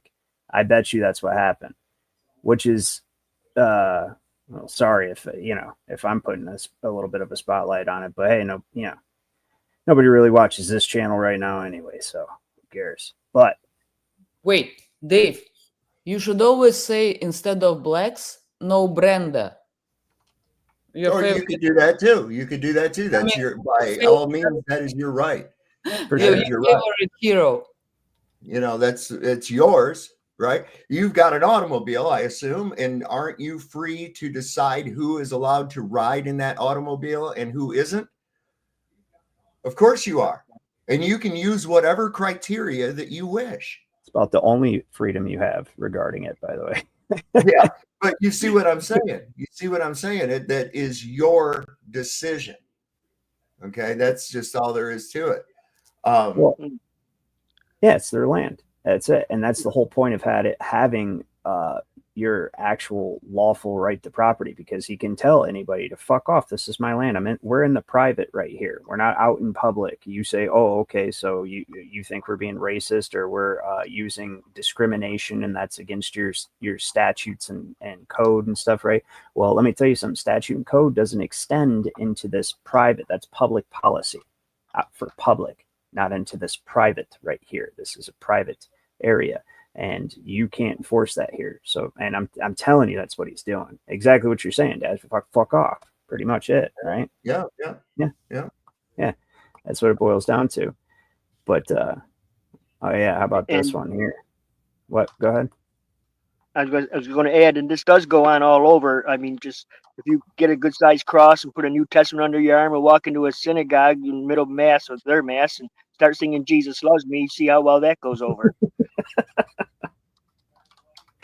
No, yep, yeah, that's pretty much about it. These and this right here is exactly why you don't become dependent on them either, on the government, right? This is why I talk about dependency allows for control, self-sufficiency, and it is the only way to independence and freedom. So this is a good reason why. So you remember those Palisade fires a little while back? Yeah. Well, wasn't Gavin Newsom issued an executive order by Trump? Hey, do this. Because I wrote it on a piece of paper, so do it. And he said, "Kiss my ass." Pretty much. Watch. We should acknowledge that this is the San Ynez Reservoir in the Pacific Palisades. This video is from today. Thank you, local resident whose house didn't burn down. He's one of the few. Shout out Derek, who sent me this. Little concern because he knows that since this was empty, it took the helicopters an extra 66% of their time instead of fighting the fire, flying to Malibu to get water. So this looks pretty still empty. So I don't know, maybe they should get the water trucks that Rick Caruso used to save his whole entire Palisades village. Maybe they should rent some of those private water trucks, drive them up and pump some water into it, because this fire season, and since California, Newsom doesn't clear any brush, and Topanga Canyon is on the other side of this with enough 40 years of fuel, as you can call it, waiting to burn, we should, real quick. So there's two reasons I showed that as it applies to what we're talking about tonight. One, two things that surprised me about this guy's demeanor is, one, he's surprised. And he's acting like they should be prepared to save our lives, because it's not like they didn't engineer the last one specifically to cause a bunch of death and destruction. But, now since, oops, and Daddy Donnie wrote on a piece of paper and said, do this, they should get them. And he's so incredulous and like this should just happen. And that's how reliant people are on government, right? That is that is what has been literally bred into everyone. Is that the government's supposed to come and help you. And that was why they wanted to create this commercial system. You can do nothing with it. They want to create an entire world of people who are obviously governed by AI, who can do nothing without them, nothing without their permission, nothing without their permission at all. Yeah. And they're psychopaths. They're just, and it's the Illuminati. So yeah, back to the point of what we were talking about is that the AI, right? The whole predictive, what do I want to say? Foreshadowing of it, the way that they knew exactly what they were doing, and they steadily marched towards it. They steadily marched towards it for centuries, right? It culminates in a massive blackmail ring. That was one of the big purposes. Well, that's not what it culminates in the control grid, but one of the main purposes to create the control grid was to get that promised software into all the country's computers. So that, because again, it was Robert Maxwell behind that, and obviously intelligence agencies behind the promised software. And you get it in there. It was about the compromising information, because the Illuminati literally when the courier was struck dead by lightning and the Bavarian authorities got that paper, John Robeson wrote a book in the 1700s publishing those papers between Adam Weishaupt, who called himself Spartacus, and the other guy, I forget what his name was, like Socrates or something stupid. But anyway, they're talking about, listen, this is what we're doing. We are going to create a blackmail ring, right? We're going to use sex, bribery, and blackmail to coerce all the heads of state and government, or all the heads of state, church and state, into our new world order agenda to create this one world government. And that's exactly what they did. And if it was not for the internet and computer software and technology and stuff, it would never would have worked the way it had. So they planned to do it way back then, but how would they have ever possibly conceived of achieving that? What do you guys think? Possible. Well, how would they have ever had the forethought that the Illuminati, so the Illuminati does exist. George Washington wrote about them, right? That's this, I would say it's the front group for the black nobility families, those bloodlines Janusz listed earlier. Yeah. Yeah. There are more families. There are Ammonites as well, are related strictly to the 26 families. Look, those families, like I said before, are from the time before Christ was on earth. They are very, very old families. They are forefront for the devil. Who they serve. The main purpose of the devil is destruction of mankind and control of mankind, because it's his fight against God. Because he wanna, from my perspective, he wanna show to God, you see, you told me to bow to them, but now they are not even yours because I have taken them over. That's his way to slap the God. He wanna win versus God. He knows he can't, but he's trying to hurt God through his creation. That's his agenda. That's the main purpose. That's why he's called as well Rain Man. That's why those fuckers, they love so much money, because as we know from the scripture, the money itself is not bad, but the love for the money is the root of the all evil.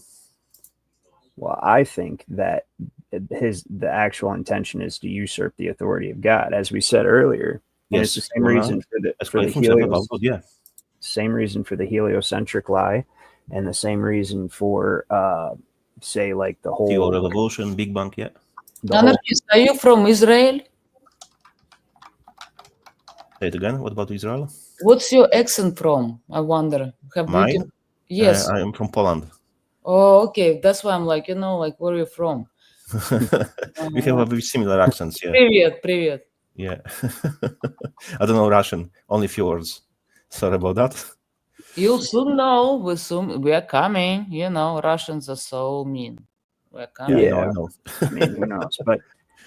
But yeah, so I think the purpose is to usurp the authority of God, because as we said earlier in the stream, only God makes law. And this is not some like Bible thumper understanding. This is actually the understanding in common law and jurisprudence all through from 1215 all the way up to the 1800s in the United States. That law was made by God. And it didn't. That's why when you went to court at common law, there's no judge. There's just a justice of the peace or magistrate as a paper pusher, because the jury is the tribunal authority of the court, made of sovereigns. Let me explain something to people. Hold on. The state can't have the tribunal authority because it's a non-living entity. That's why they needed everybody into the realm of fiction, so that the state could have authority over them.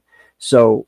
And that's usurping the authority of God. So if they can pull everybody into the corporate fiction by regulating them as chattel property, they effectively have gained the ability to create law and to write into existence a whole new creation, essentially. That won't be exactly the law. That's why I want to explain this. Oh boy. I think I said it before. Because literally, law means land, air, water. That's what it literally means.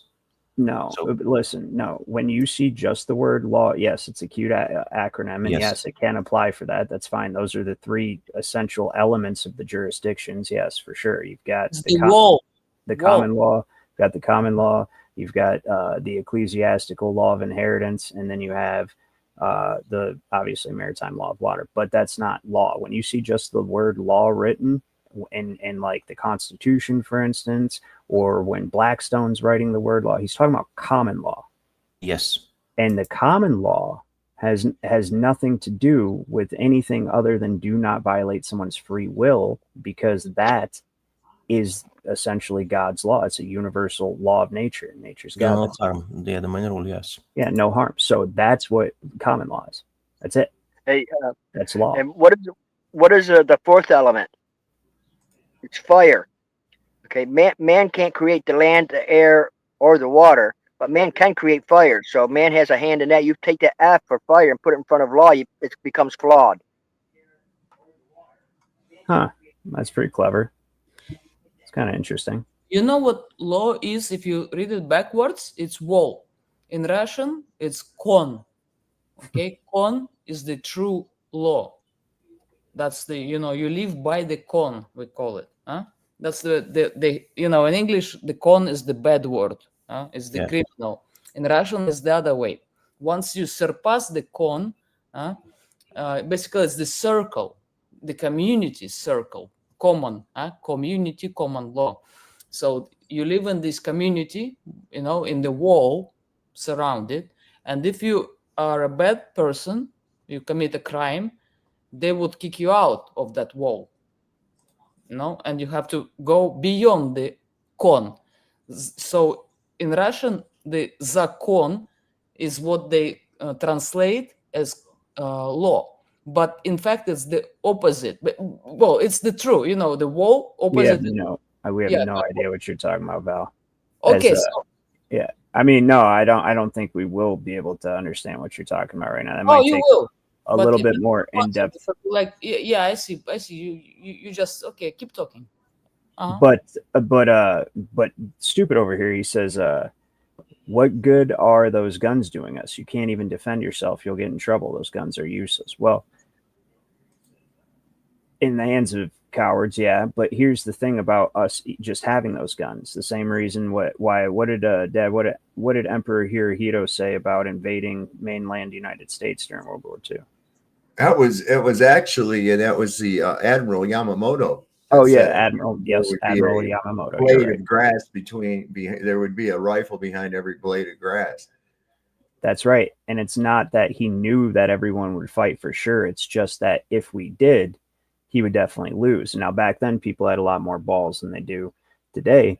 But here's the thing: they're using this AI algorithm, like we've been talking about the whole time, to basically predict your responses quite accurately to different stimuli and action, economic stimuli and actions that they're, pushing towards the New World Order. They're like, if we do this, how are they going to react based on all the data you're getting from social media and all this? And the AI is taking this stuff, filtering and assimilating it. Well, it's because we have the Second Amendment in this country that the answers are much different for us than, say, Australia.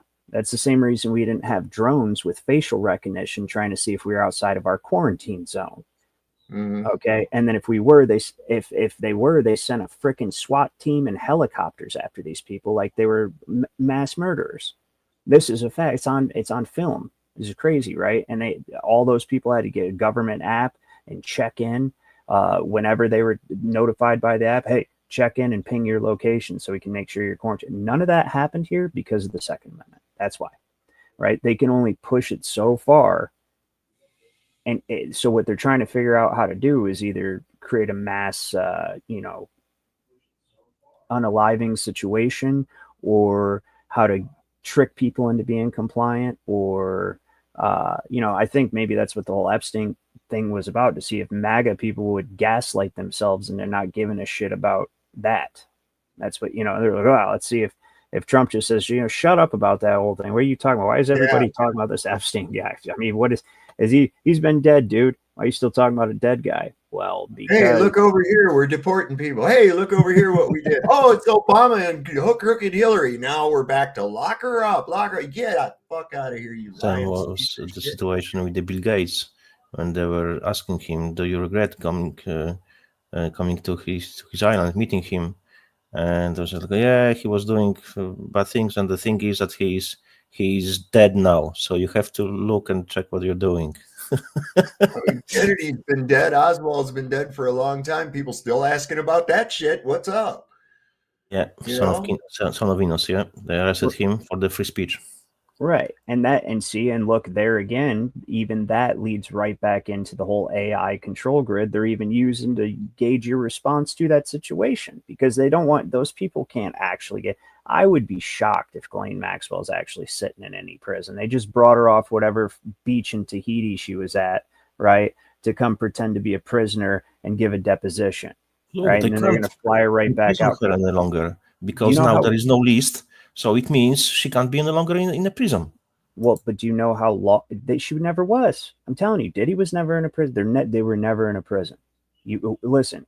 If I always look at it like, if I was rich and in that situation, if I was powerful like they are, you're talking about they have blackmail on everybody. These are like the top people of the Illuminati, right? Which the Illuminati is under the black nobility, but, or, you know, I'm sure they're a part of it, but like the way top. Anyway, they're not big fish, but they're so powerful even where they're at, that like Diddy even, right, with so much compromising information on so many powerful people, that why wouldn't I just have a lookalike or a clone from Clonade in Los Angeles, or any number of things, just do a stand-in for me on the trial and all that stuff. And then once the prison sentence goes, or you get sent to prison, all you have to do is have the prison, you know, obviously make sure everybody's on board at the prison, and then just put you in a solitary confinement, protective custody cell, not allow visitors, feed you through a slot, right? All that stuff, except you're not even in there, and nobody's going to come and check. And nobody in the population of the prison,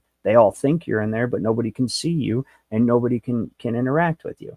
And then that way you're just on a beach in Tahiti, and there's an empty prison cell in the prison, and everybody thinks you're sitting behind bars. Of course you would do that. Of course you would. So of course they are.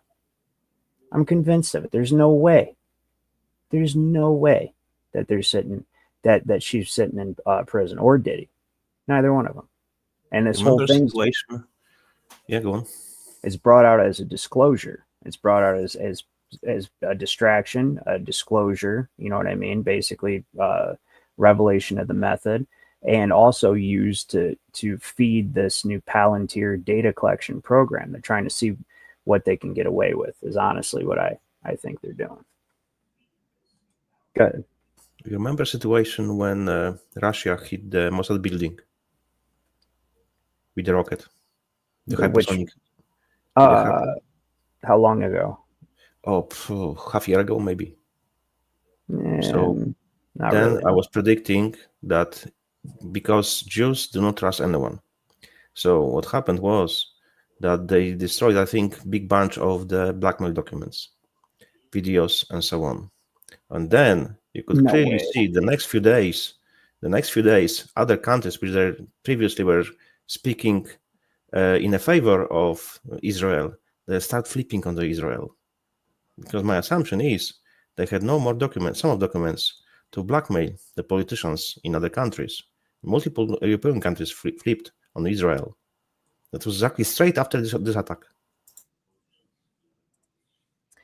Well, yeah, I mean, here's the thing, is with the AI, especially right now in the data collection, it always has been a stage, and everything that you see is performative, right? If you see it, you're meant to see it, right? Yeah. Unless some individual viewed it like on their own, or seen it on their own and filmed it on their camera, and you somehow seen it. But see, now with AI controlling all the social media, you'll never see something an individual or unless you're already friends with them on the social media platform, but they suppress. They're like, oh, you have freedom of speech, but not freedom of reach. And everybody's on board with that. It's like, oh, all we have to do is suppress those posts. So, you know, he may have filmed it, he may post it on the social media, but all we have to do is just make sure it doesn't come across anybody's feed that isn't already friends with them. And that's what they do. So unless they're friends with you, nobody else will see it. And so everything that you see is specifically designed to manipulate your perception of reality and manipulate your behavior. So I think the surface explanation for anything, or even the subsurface, or even a layer beneath that explanation for anything that you see, has all been calculated and accounted for, and is part of the multifaceted purpose of the event you're witnessing. Yep, and you're correct. AI is doing that. because manpower would not never be able to do it. Good That's why night, they Austin need power. Murphy. He's taken off, by the way, guys. So he Sorry? was in for a while. I said Austin Murphy was in for a while. He said hi to my dad, and he's been hanging out. Now he's taken off. So good night, Austin. Austin been here since we started, I think. So yeah, he's been in here for pretty much since we started. So yeah. No, stupid. Bible does not keep us enslaved. If you go to the translations, the old one before King James, if you read it, you will understand. Just so everybody knows, his name is actually stupid. Janusz wasn't being a dick. His name is. I know. Yeah, at first I thought. Yeah, exactly. I was referring by his nickname. Yeah. Thanks for clarification. No, it's not stupid. Nah, but and that's the whole thing. I mean, religion is a double-edged sword. If you know, yes, or just the Bible even itself, it's like almost like anything that's actually sacred or divine actually has to have the dual nature to it. It is a double-edged sword, or divinely inspired. And the Bible can be used as a means of control, just like the movie The Book of Eli, right? Or just look at what we were talking about this whole time, the doctrine of discovery, doomed to versus, right? Manifest destiny of going out and conquering all the heathen worlds and basically settling them for the king, for the Pope, and enslaving everybody through debt, and then placing everybody under the Holy See, dead at sea, right? The whole thing. But the Book of Eli, that was all done with the justification of the Bible. And of course, a lot of knowledge from Babylon and ancient Egypt and black magic and all the dumb shit. But the Book of Eli, where, the whole time the guy's blind and he's trying to get this book to a destination. And then there's the evil guy that wants the book, and they don't tell you what the book is the whole time, but the evil guy wants the book to control everybody. He wants it for power. Yeah. And Eli wants to get it where it's going, so that it's positive aspect of how it saves people. Right. And they both want the same book for two opposite reasons. And at the end, the irony of it is Eli had already memorized the book. The bad guy gets it, and spoiler alert, when he opens it up, Eli was blind the whole time, and the book's written in Braille, and he doesn't know Braille, so he got his book, can't read it. It's poetic, but point is that is the Bible. They're showing you. They always show you.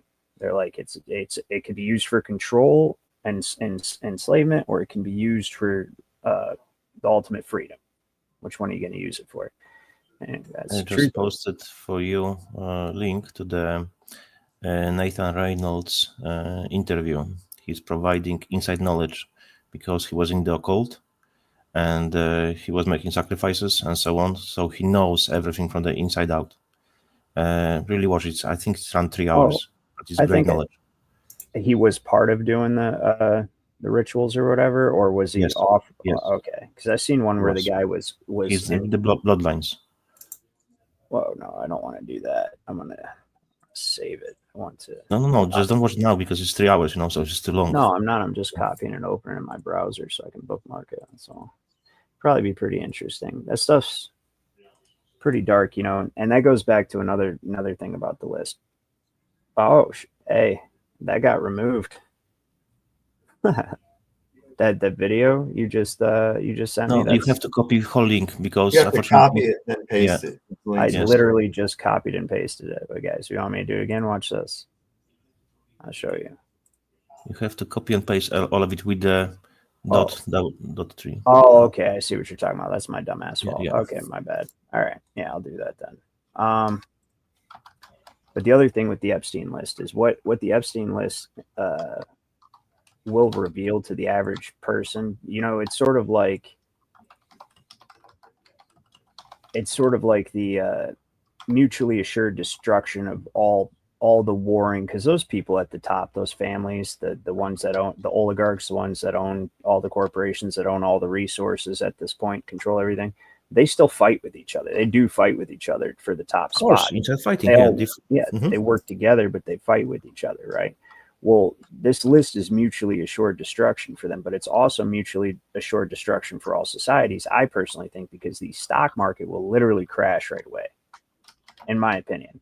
A lot of people lose their minds to discover the way that the world is really run and what these people do. Because they have to take out money from our retirement funds. Because well, they not cannot just allow that. us to have it. No, I'm talking about all the Moloch stuff, all the dark stuff, all the ping pong and pizza stuff, right? That people aren't, dude, people can't. I'll tell you what, I can stare into the dark, and it's hard for me. I did one episode on that like a year ago called Pizza Parlor on Rumble, and we did a like kind of a watch party of well, no, we just talked about it. We watched some clips from Mr. Truth Bomb, and dude, I can't. And people were dropping out of, like, we're talking about seasoned veterans in the truth community. We're like, bro, I gotta go. I can't watch any more of this. This is awful. Like, I'm sorry, I just can't watch any more of this. That's how I feel. Like when I'm watching, I'm like, dude, I can't. Oh God, it's just like gut wrenching. Yeah, some people it's too hard, you know. I just take it as it is, and I wanna know about those things. Can you imagine and a they're normal not nice person? to watch. Can you imagine a normal person watching that? They can't grasp it, man. It's horrifying for them. There's no way. And then could you imagine, but at least if they watch it, the normal person could be like, well, that's not real. That's just bullshit, right? But then if they actually, if it was released by the government and all that stuff was proven to be true, oh, wow. Society would raise up. Even the normies. What do you think about that whole situation? It would be chaos, man. But So maybe we need that. Maybe we need to just rip the fucking Band-Aid off, man. Let the chips fall where they may. I've been kind of thinking the same thing. Yeah, I'm tired of cradling people, man. And these people, these wusses and shit, that they can't look out for their own well-being. They rely on some kind of a little comfort and bullshit all the time. I mean, even right down to these people with these stupid fucking allergies, man. I haven't been able to get the kind of chocolate chip cookies I like. I went up and I asked them why. Oh, they got recalled because of a peanut allergy. I said, there ain't no fucking peanuts in a chocolate chip cookie. What the hell's wrong with you? And why do I have to be punished because of some namby-pamby can't fucking be around peanuts, man? You're responsible for your own self, not me. That's bullshit, man. I'm tired of mollycodding these fucks, man.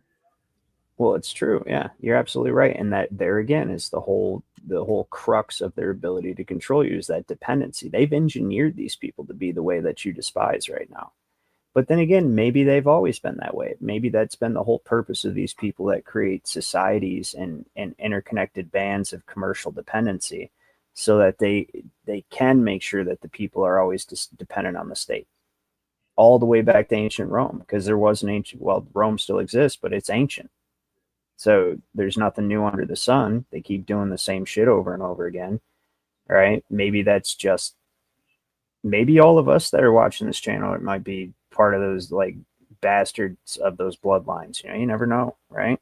Because like, why do we see it and the average people are just, and they just always exist. They always aggregate in a society and always fuck everything up for everyone. You know what I mean? Yeah. They used to be like that. They started that shit in school, that type of indoctrination. If you don't have enough candy for everyone, you can't have it. And fuck you. I bought the candy with my money. Okay. And the little deadbeat over here don't deserve any of it. If I want to share it with somebody, I will. If I don't, I won't. You know, I remember that. They called home. Cooley School called home. They I said, dropped for you 3 links. It's Sabrina Davis Wallace. She was part of the families. I can't remember, Rothschild or Rockefeller. Now she's standing against them, and she's exposing whole system, how the nanotechnology is working, how the hacking human body is working, what the cloud exactly I know who you're is. talking about. I've seen her. Yeah, I've seen her. Yeah. She's a little tough to follow because she's an expert in her field, and that field is it's something I'm not very familiar with. I can confirm because I'm as well IT guy since 5 decades, I believe. Yeah. So I can confirm what she's talking about is she's 100% correct. And the other one is non-vaxxer for 20, and he's speaking about those things as well. So if you really want to understand what she's talking about, you will need to do a bit research and checking the keywords she's using. Well, I mean, I can understand what she's talking about, but when she gets into the science of how it works, that's like that's pretty heavy into the tech industry of nanotechnology and advanced computer science, which I just, that's just something I've never studied. Not for everyone, of course. No, Yeah. I'm not saying it's not for me. I can understand what she's saying generally. I'm just saying I've never studied that stuff. Yeah, it definitely take you some time to really grasp it what she's really talking about. Of course, we have general comprehension what she's talking about, but the nitty gritty, yes, it's needed a bit of study. Yeah, so I don't doubt that. Well, people are saying, I was told this. I had this wealthy guy back when I was a store manager. He came up and he just started coming up and seeing, like, he specifically chose me out. I was a store manager for a GNC, and he specifically sought me out, waited in the parking lot one day for hours to see if I'd come into work. But I had an emergency that day, and I had somebody cover, one of the guys that worked for me, cover my shift. And so when I came back, they were like, yeah, this guy was looking for you and he wanted to talk to you about something. I was like, oh, okay, whatever. He'll probably come back. And well, sure enough, he came in that day. His name was Sanjay Duda. And at first I thought the guy was on some bullshit, but he was asking me some like questions about, fitness and all that. And he's like, you're the guy that, I could go to. I used to be in, in pretty good shape. I'm still in good shape, but I used to be in really, really good shape. And so he's like, you're my fitness guy. I've been looking for you. I heard about you. I'm like, who'd you hear about me from? Like, I'm just some fucking GNC store manager. Who? And I told my dad, you remember me telling you about this guy back when I was dealing with him, right?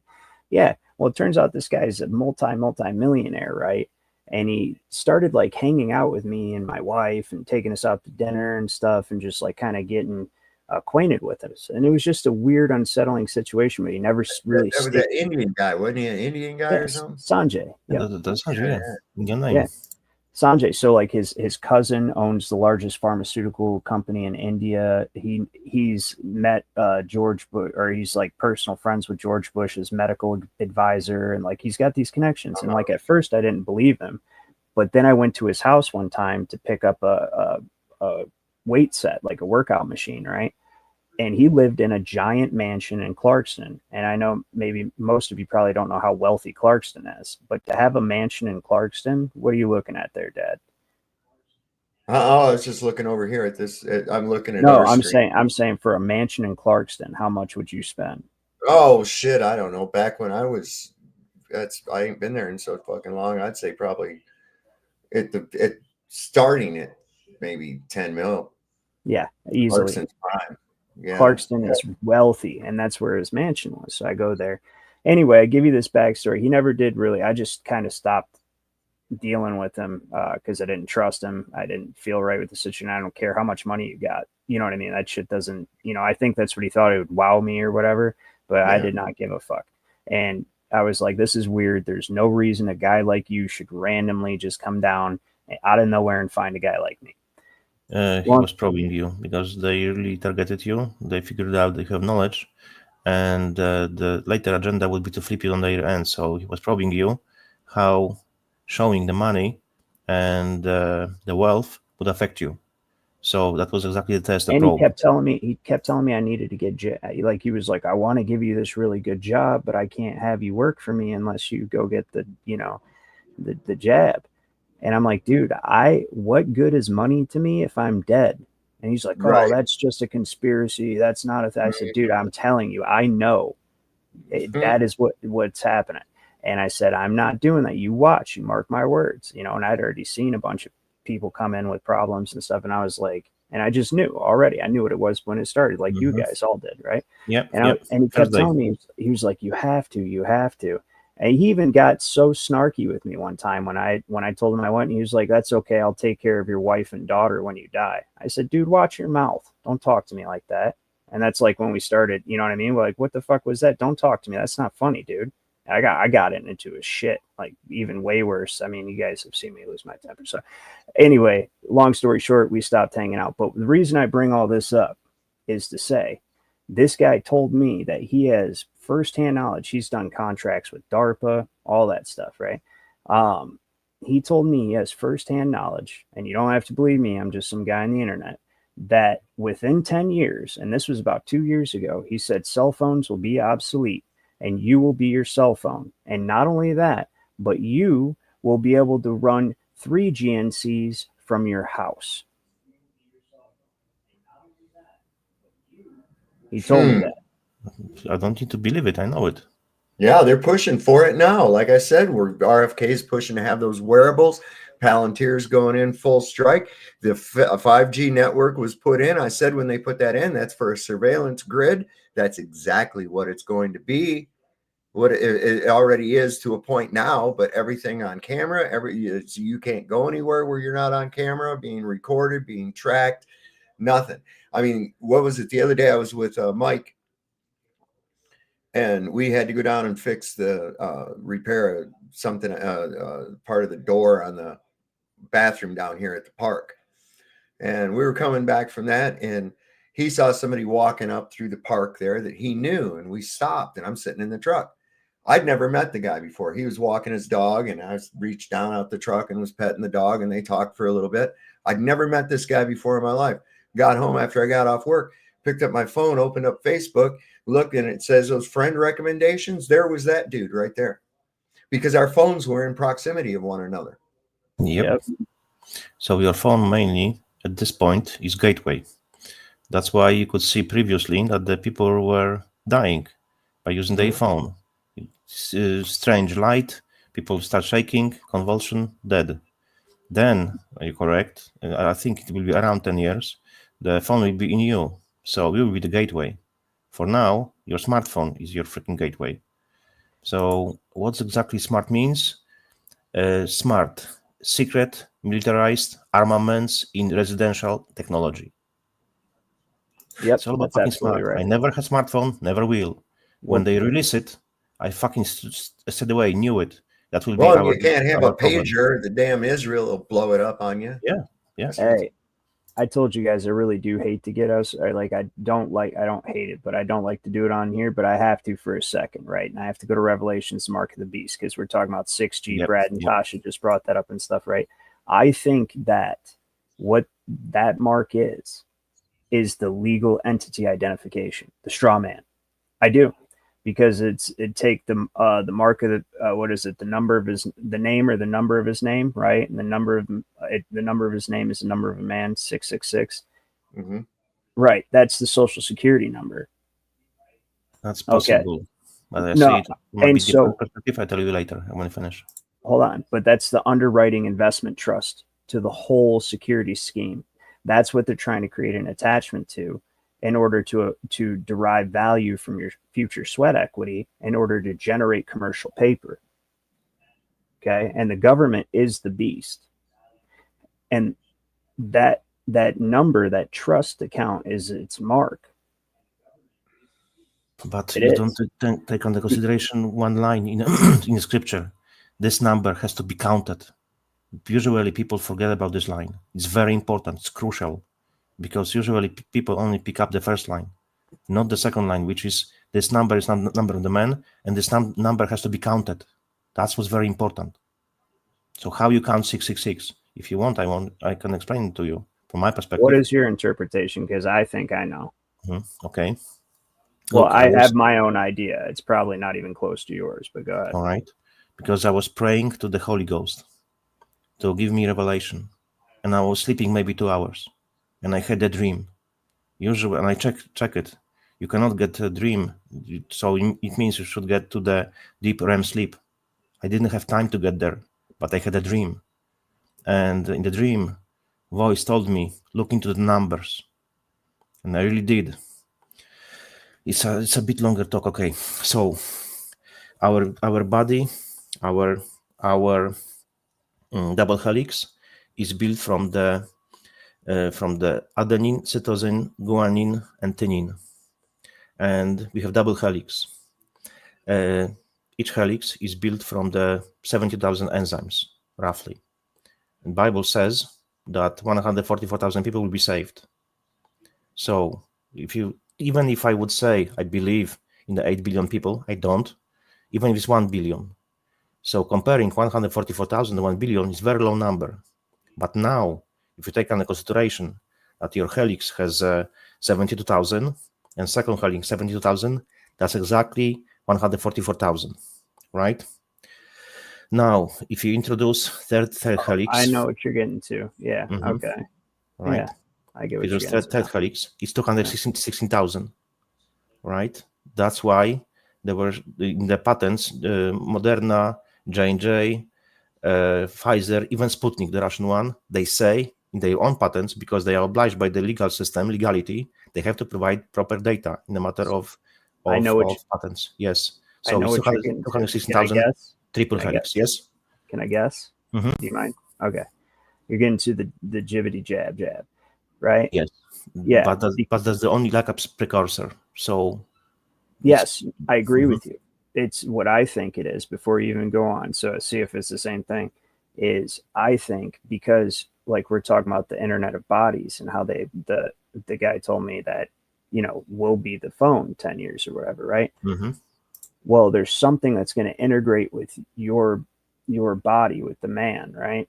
Like or with the beast, actually, I'm sorry, which is the body, the material existence, going to integrate with it, and it's going to infuse you with that corporate fiction, that lower self. So you're literally going to lock together this corporate fiction from beneath you with your divine gift of life, and just and it's going to be like the 6-pointed star, sort of, right? But as well, we have to accept it. That's the keyword, key phrase as well. And then they're going to be able to use it to generate securities from you. That's the purpose. That's how they're going to regulate you, control you. And AI is going to be able to generate, because it's going to be able to sense your LEI, skip due process, because it's the ultimate fact-finding logical thing. Either you did it or you didn't. And then it's going to find and fee you directly out of your bank account immediately. And then you'll not be able to buy or sell or do any of that stuff unless you have that number. That's why it says the number. Without the number, the original trust. Do you have a number? Do you guys have numbers over there? I bet you everybody has numbers. You ever think about that? Because everybody has to have an account number. It's the only way it'll work. Everybody has to have one. All countries have numbers. It has to be the number. Yeah, that could be this. Anybody got anything on that? So I don't like to go esoteric like that. But let me they've done it here. They've done it here in Virginia now, where up here, at least, because it's federal, of course, but up here in the Shenandoah National Park is cashless now, as of July 1st. Yeah. Yep, they're going to start to implement. It's going to happen quick, one fell swoop. They're about to switch the whole system over. They are already ready. They can do it in one day. You're changing system, and they're changing because they're ready. The infrastructure is there. I was just thinking about that earlier today. It's probably really close, actually. Then, if everybody starts thinking about it, it's kind of like the random number generator thing before the whole 9/11, how it predicted it. Mm-hmm. You know what I'm talking about? Do you know what I'm talking about, Dad? Yes. Yeah. Does anybody know the story better than I do for people in the audience? Because I know that they were like, it just basically, I can't remember the controls of the test or anything, but I do remember that basically they were able to test. Let's see if I can find it. Actually, it'd be an interesting find. Somebody talk about look into it, and I will provide a bit more information, just a bit. Okay. So, in the matter of counting the number of the beast, when it's introduced third strand of DNA, it's additional 72,000. So together, 144,000 plus 72,000 is 216,000. So now if you multiply 600, multiply 60, multiply 6, it's exactly 216,000. Interesting. Yeah, I'm not and really it's way deeper than that because it's related to gematria as well. So adding the numbers, even itself. Remember in the Bible it said there will be mixed clay and iron. So now let's say the person who took the hocus pocus in the arm, which is 144,000, one of 144,000. So it's 1 plus 4 plus 4, it's 9. Then you have 216,000. Holy shit, dude! I feel like I'm in math plus 6 class is 9. right now, Janusz. Sorry? I said I feel like I'm in math class right now, Janusz. I'm sure that's how everybody feels. Nerd. Then again, when you add 144 plus 216 is 360. It's a 3 plus 6 is 9. It's 999. As above, so below. 666. Too many fucking coincidences. Yeah. Yeah, I mean, this random number generator is kind of like the 100th, that experiment's like the 100th monkey effect, right? So if everybody's thinking about something that's on everybody's mind, that could be a sort of an example of the 100th monkey effect. You guys know what that is, right? Yeah. Yeah, that's where they did that thing with the sweet potatoes, yams, and they given them to these monkeys on this island, and they toss them on the beach, and they'd have the sand all on them, and pretty soon one of the monkeys got the idea to wash the sand off of it in the water, and after a while the other monkeys started following suit, and once there was at least 100 of those monkeys doing that, what they found out is they went to another island and they tossed some yams onto the beach, and the monkeys immediately grabbed the yams and started washing them off where they hadn't been doing it before. So it's like this idea permeates. It's like it's enough of people within thoughts. Thoughts are energy. It has to go someplace, you know? And if you got a bunch of people all on that same energy with that same thought, it goes into, I think, what has been referred to as like the Akashic record, that everything is being recorded within the aether, I believe, at all times. I absolutely think that. I think it is. Yeah, it's being transcribed onto an etheric record. I mean, how else could people, or maybe existence, like, comes to us, I guess, what I would say, kind of like a trippy kind of way to think, like how it's like how we feel like it's inverted, like we're experiencing it, but it also comes to us. Do you know what I mean? Yeah. I don't know. It's tripped out, but I can tell you how else. And the reason I say that is like how else would like Nikola Tesla just be inspired with like the most brilliant ideas? It came to him. You know what I mean? Like he was attached to something that was etheric, that had these concepts that have been known, that are known. I've had that experience. I mean, I keep my guitar tuned at 432. There again, there's that magic 9. And I'll be playing and just kind of just go off into my own little fucking world, and I just start playing shit. And a lot of times I'll start playing stuff that I've never played before. Like one day I was in here playing, and Leanne come in and she's like, "Oh, I didn't know you knew that song." And I was like, "I didn't either." I just like picked it up, you know. It's just like, I do know what you're talking about. Yeah, that's an interesting way. I didn't apply it to music. That's interesting. But see, the thing is if we're all like, you know, having this feeling that the shoe's about to drop, you know, and there, I mean, has anybody looked at the U.S. debt clock recently? I looked at it a couple months ago. I also recently looked at Duffy's broker check page, and he's got another charge against him on there now. Damn. Oh, shit. What? Oh, okay. No. What? That's got to be an ad, right? Yeah, that's got to be an ad. Look at this shit. Look at what happens when... So it's usdebtclock.org. We all agree that's the website, right? What's the website? It's spinning now, much faster than before. I'm not sure. Hold on a second. usdebtclock. Go on your computer right now and tell me what happens. Before I even show this, just do it.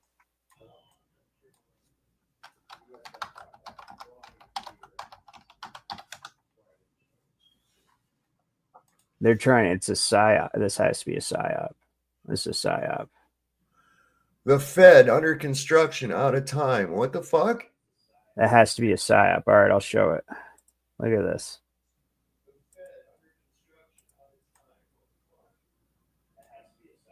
It's U.S. debt clock right now. Oh, nice. What's happening? Some changes coming? That has to be... Okay, so this PDF is called the New Money Revolution PDF. Okay. Well, fuck it. Let's open the secret window. Is it really secret? What secret window? Right here. Oh, that's the secret window. Oh, shit. That's slick. They're telling us. That's why I said the 100th monkey. If they're telling us. And they're saying, hey, you can buy this book that'll tell you exactly what to do to not be broke. And that's their way of absolving themselves. I'm not telling people. I'm not telling people to buy this book. Did you? Yeah. I'm probably getting it. Pretty slick. Wow, it's got all kinds of. It's like how many chapters? 13. A Den of Thieves, the tally system, colonial script, failed fiat currencies, the silver swindle. But dude, I gotta show this. I have to. Hold on. All right, you guys have to see. This is incredible. Wow, what are the odds that we would? And then 31 people watching us right now. Probably including no, you guys are on panel, so including us on panel are seeing this is going to be. It's pretty crazy. All right, check this out. What the fuck? So look, the new money revolution. This is on the U.S. debt clock.org. I just downloaded this from the USDebtClock.org. The new money revolution. A golden age. USA Treasury dividend dollar. 3% value a year. A golden age. This is interesting. The new money revolution. And Jesus went into the temple of God. And this is on USDebtClock.org. And this is scripture on the government. Government. What? Am I tripping here? I'm looking at it too, man. Am I tripping? Did I drink some like mushroom juice or something? What the fuck? Dude, I'm looking at it too. Man. Money changers. On the same page as you are with it. The only time Jesus showed any kind of aggression or physical display of anger in his entire ministry, as the Lord withdrew his disdain for cheating people out of their money through trickery.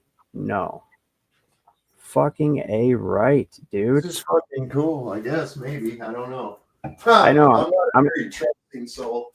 I'm with you. I get it. It's like, what is this now? But this is like, everybody watching, go to usdebtclock.org right now. If just whatever you're doing. I don't even care if you stop watching this. Just go and check this. What the fuck is this? We just happen to randomly start talking about this. You guys got anything? Are you reading this?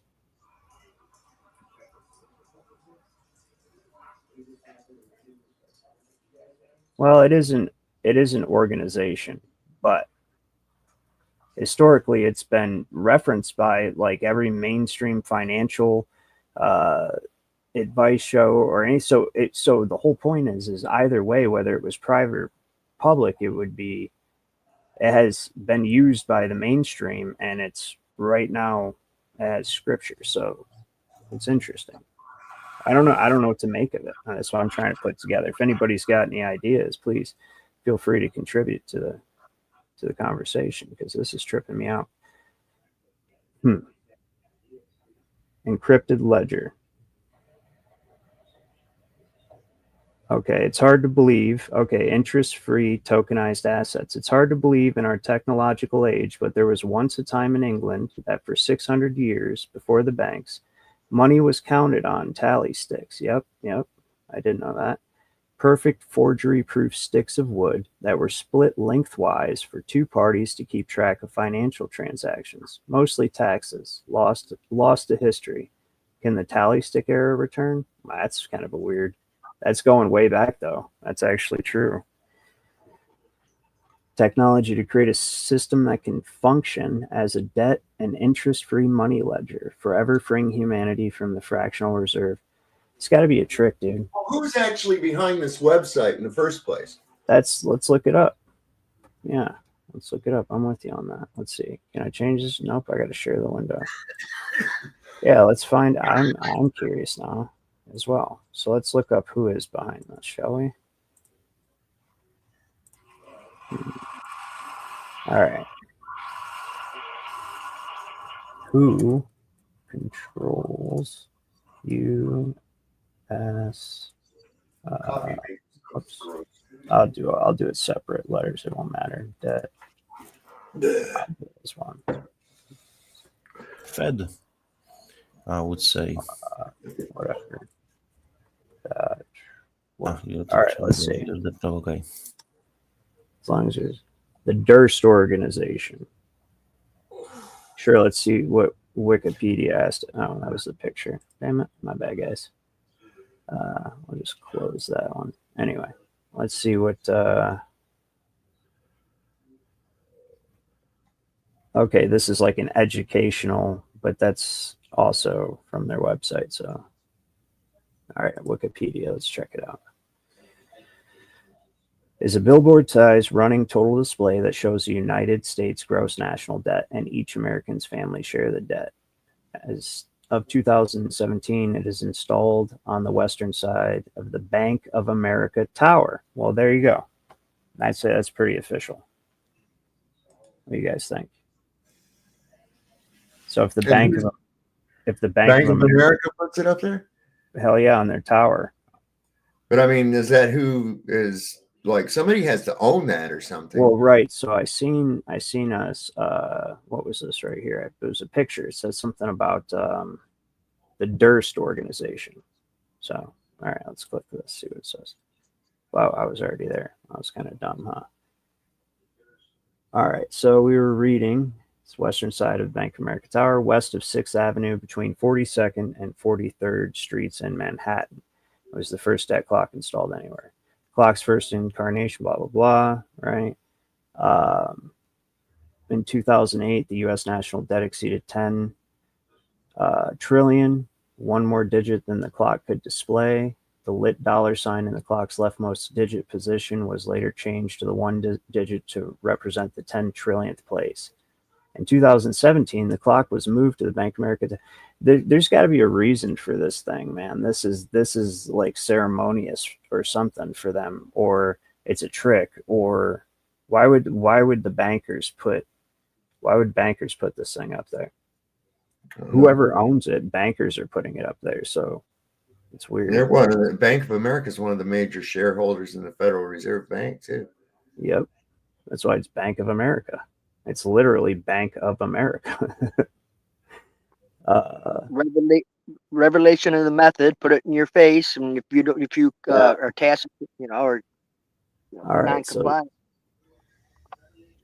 yeah, exactly. I'm with you. I'm trying to see where we have a name somewhere. It says Seymour's son Douglas. We don't know who Seymour is. Who the fuck is Seymour? I don't see.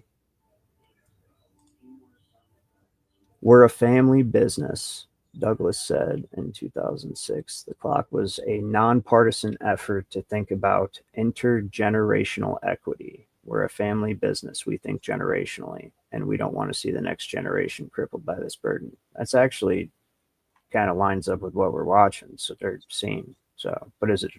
Yeah, I don't know. It's a nonpartisan effort. Yeah, that's interesting. So let's go down second clock, similar projects. We got anything on who owns it? No. So, okay, we'll put names together. Douglas, and then what was that name on the search page right here? Durst, Douglas Durst. Let's check that out.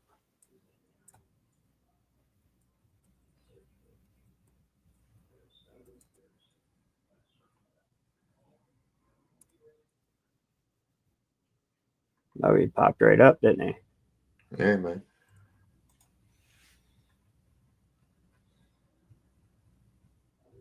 A major contributor to this article appears to have read this. A major contributor to this article appears to have a close connection with its subject. That sounds about right. Why do I keep wanting to think of the name Fred Durst? Hey, who is that? That's Limp Bizkit. Okay. Yeah, did it all for the nookie. Yeah. So Durst was born in New York City in 1944 to a Jewish family, the son of Bernice. No surprise there. Bernice née Herstein, and Seymour Durst. He's a younger brother of a convicted murderer, Robert Durst.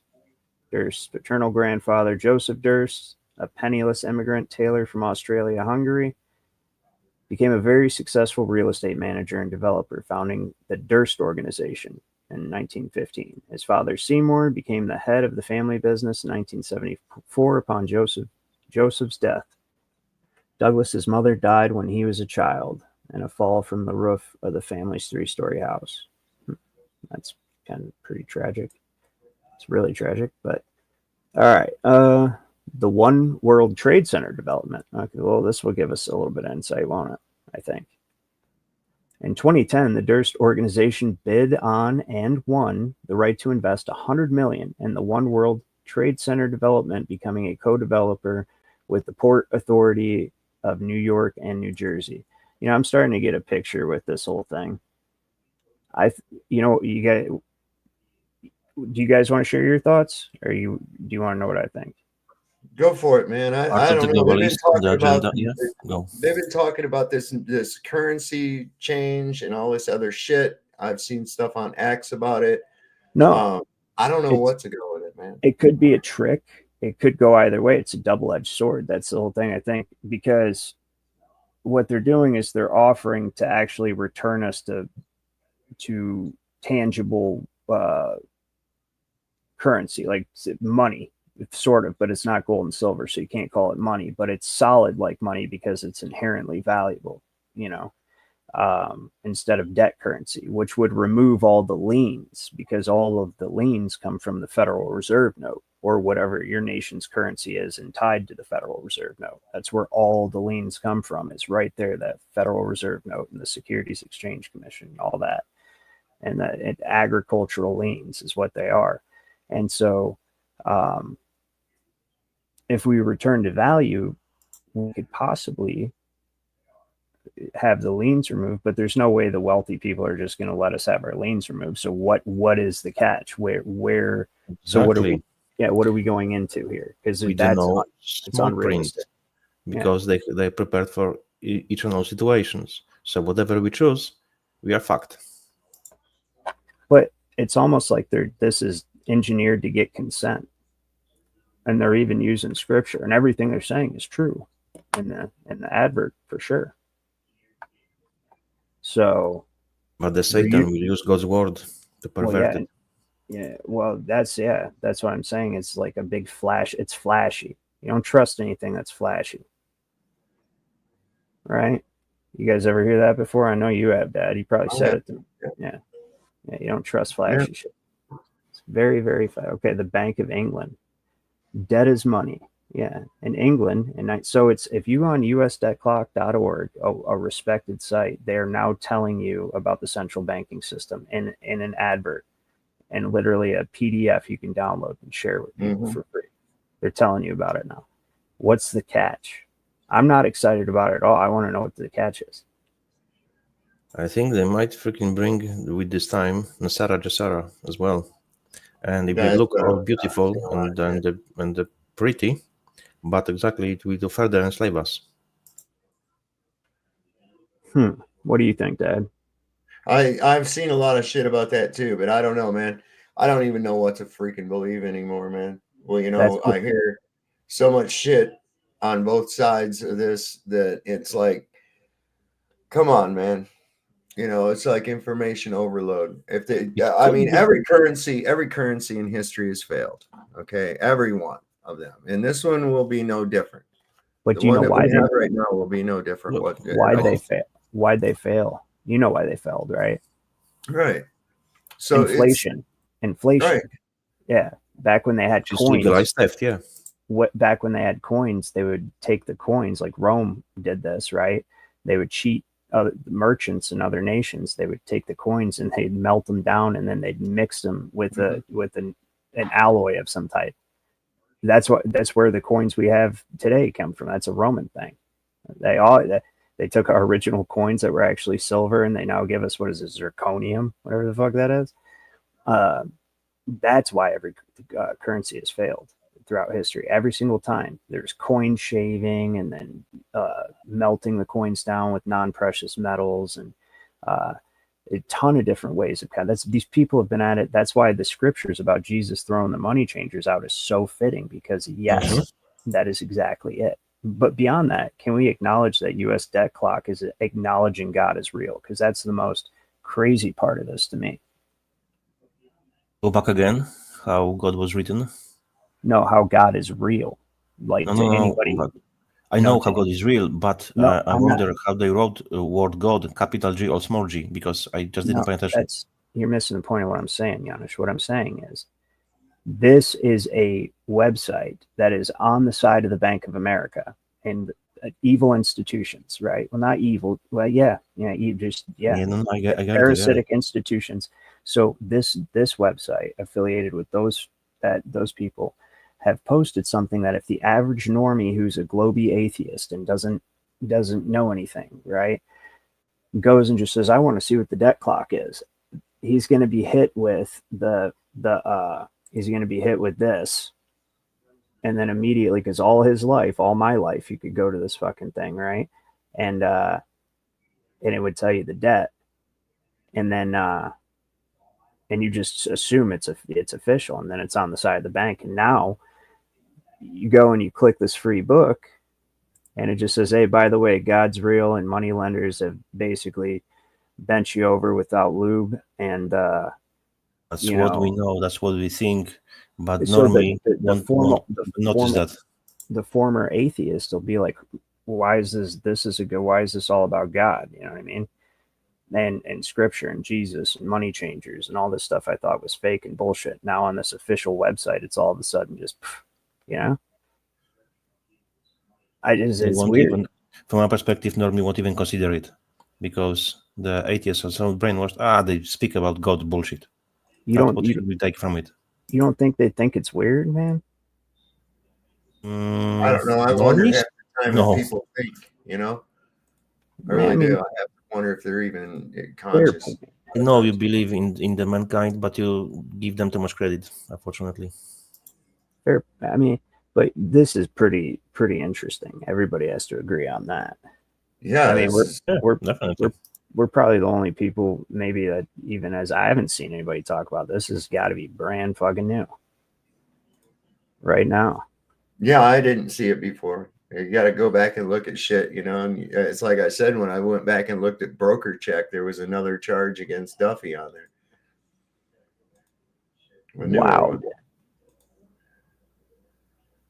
Wow, that's tripped out. Look at that, telling you about the Bank of England, not telling you about the Rothschilds, though, I noticed, but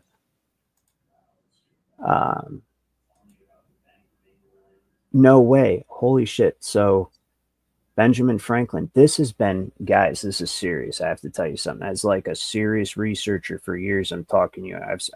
I'm telling you, I've spent like 6-7 hours a day researching at times, right? Like just digging through legal work and stuff and looking for proof of this and proof of that. And I'm not bullshitting. You guys will probably think I'm bullshitting. I'm not bullshitting. When I wasn't working, I actually got into fights with my wife and stuff. My point is that this quote has been said to be fake forever, and I've been trying to find it. I even have an old copy of the magazine from like the 60s that came out that supposedly had this quote in it, where it was referenced. But here it is. Look, it's true. I knew it was true. Well, obviously, because it only makes sense. You know how serious this is? This shows you. The colonies would gladly have borne the little tax on tea and other matters had it not been that England took away from the colonies their money, which created unemployment and dissatisfaction. The inability of the colonists to get power to issue their own money permanently out of the hands of George III and the international bankers was the prime reason for the Revolutionary War. Wow. Wow, that's on. Nobody else is impressed by that. That's just me. Listen, I mean, as I said, I'm not going to go crazy about it. It's definitely interesting, but what's the agenda behind it? Yeah, that's what I was going to say. It's interesting that it's out there. That's what I'm saying. It's out there. Like, this couldn't be more out there. Like, this is stuff I would personally put out there. I would put this together and put it out there. I would. I honestly, yeah, hell yeah, I would. Well, what am I supposed to think though? Are these people like, oh, look they're coming clean now? What? This is more out there than any influencer person could probably get out there. This is on the fucking debt clock, man. I wonder if it's on the side of the Bank of America. I wonder if that big thing, the big under construction, I wonder if that's on the side of the Bank of America. Can you drop this link which we have now, because it doesn't work for me? Didn't Trump just get after some guy because they put up over using too much money or some shit to renovate the federal reserve? Jerome Powell, the chairman. Wasn't there something about that? Yeah, he was quite a bit above budget, and he went in there and did a whole show. Reserve, I guess, had a big construction curtain around it not long ago. They did. Yeah. And he said you spent too much money. And yeah, he sat there and shamed him on camera. But again, you're supposed to see that. So it's tied to this for sure. You're absolutely right. That's why we've seen it. So what does that mean? That's interesting. Yeah, what are they pulling? What kind of bullshit are they pulling on us? Can you please post this link to the PDF file? Because somehow it doesn't load for me. I don't know why. Just freaking nothing. Probably because you're in the I am on the US debt clock, but I can't freaking get to the PDF file. Oh, what? You can't? Oh, no, it didn't work for me. Try a few times. I'll try it. But if you're coming from, it's going to be your IP address that determines whether or not you get it. Probably then. I'm curious to see. Oh wait, private chat. My bad. I put it, but it's in the public chat now. Here. Yeah, I have this one, but I'm talking about specifically about the PDF link. Oh, the PDF. Yes, so please. No, it just downloads automatically. Yeah, so it's got to be only in this country. That's why they do it. They don't normally, when you click a PDF, it opens another window, and then you still have the option to download it when you can see it as a PDF. But this one downloaded directly without opening to another screen, and that's probably so you can't share it. What about you, Dad? Did the same thing happen for you? Yeah, I mean, it was just an instantaneous download. It was an instantaneous download, right? It was an instant, and Janusz didn't get a download. So I bet you it's only in this country too. It's only in this country. Huh. Wonder if it's too big to send it in. You have it in a drive. You can send it to my mail then. No way. Hold on. No way. They're not able to put it all over the world if they wanted to. Not with what they have right now. No. Damn, this is pretty wild, dude. The silver swindle. Silver has been the central media of exchange for centuries. Yeah, we're gonna have to do a show on this for sure. This is intense. It's cool. Yeah, it's pretty crazy, man. It's like, what gives? So silver has been the control medium of exchange for centuries. The big banks know that they must suppress the price to maintain the illusion of value for that. That makes sense. Yep. That makes sense. I'd never considered that. It makes perfect sense. Yeah. Okay. I use a third browser. It did work. I'm downloading now. There you go. Always a way. Yeah. All right. So greenbacks to fund the Union in the Civil War, European banks wanted to charge 24 to 36% interest. Instead, Lincoln printed debt and interest, free greenback paper currency to continue the war. 450 million greenbacks were printed, about 8% of the GDP. Several factors converged in the fall of 1873 to create a panic and depression that lasted for years. The two main monetary causes were the planned calling in of the greenbacks and the demonetization of silver, which contributed to stock market crisis. Well, that must mean that Congress was complicit with the banking system already back then during the Civil War, which obviously.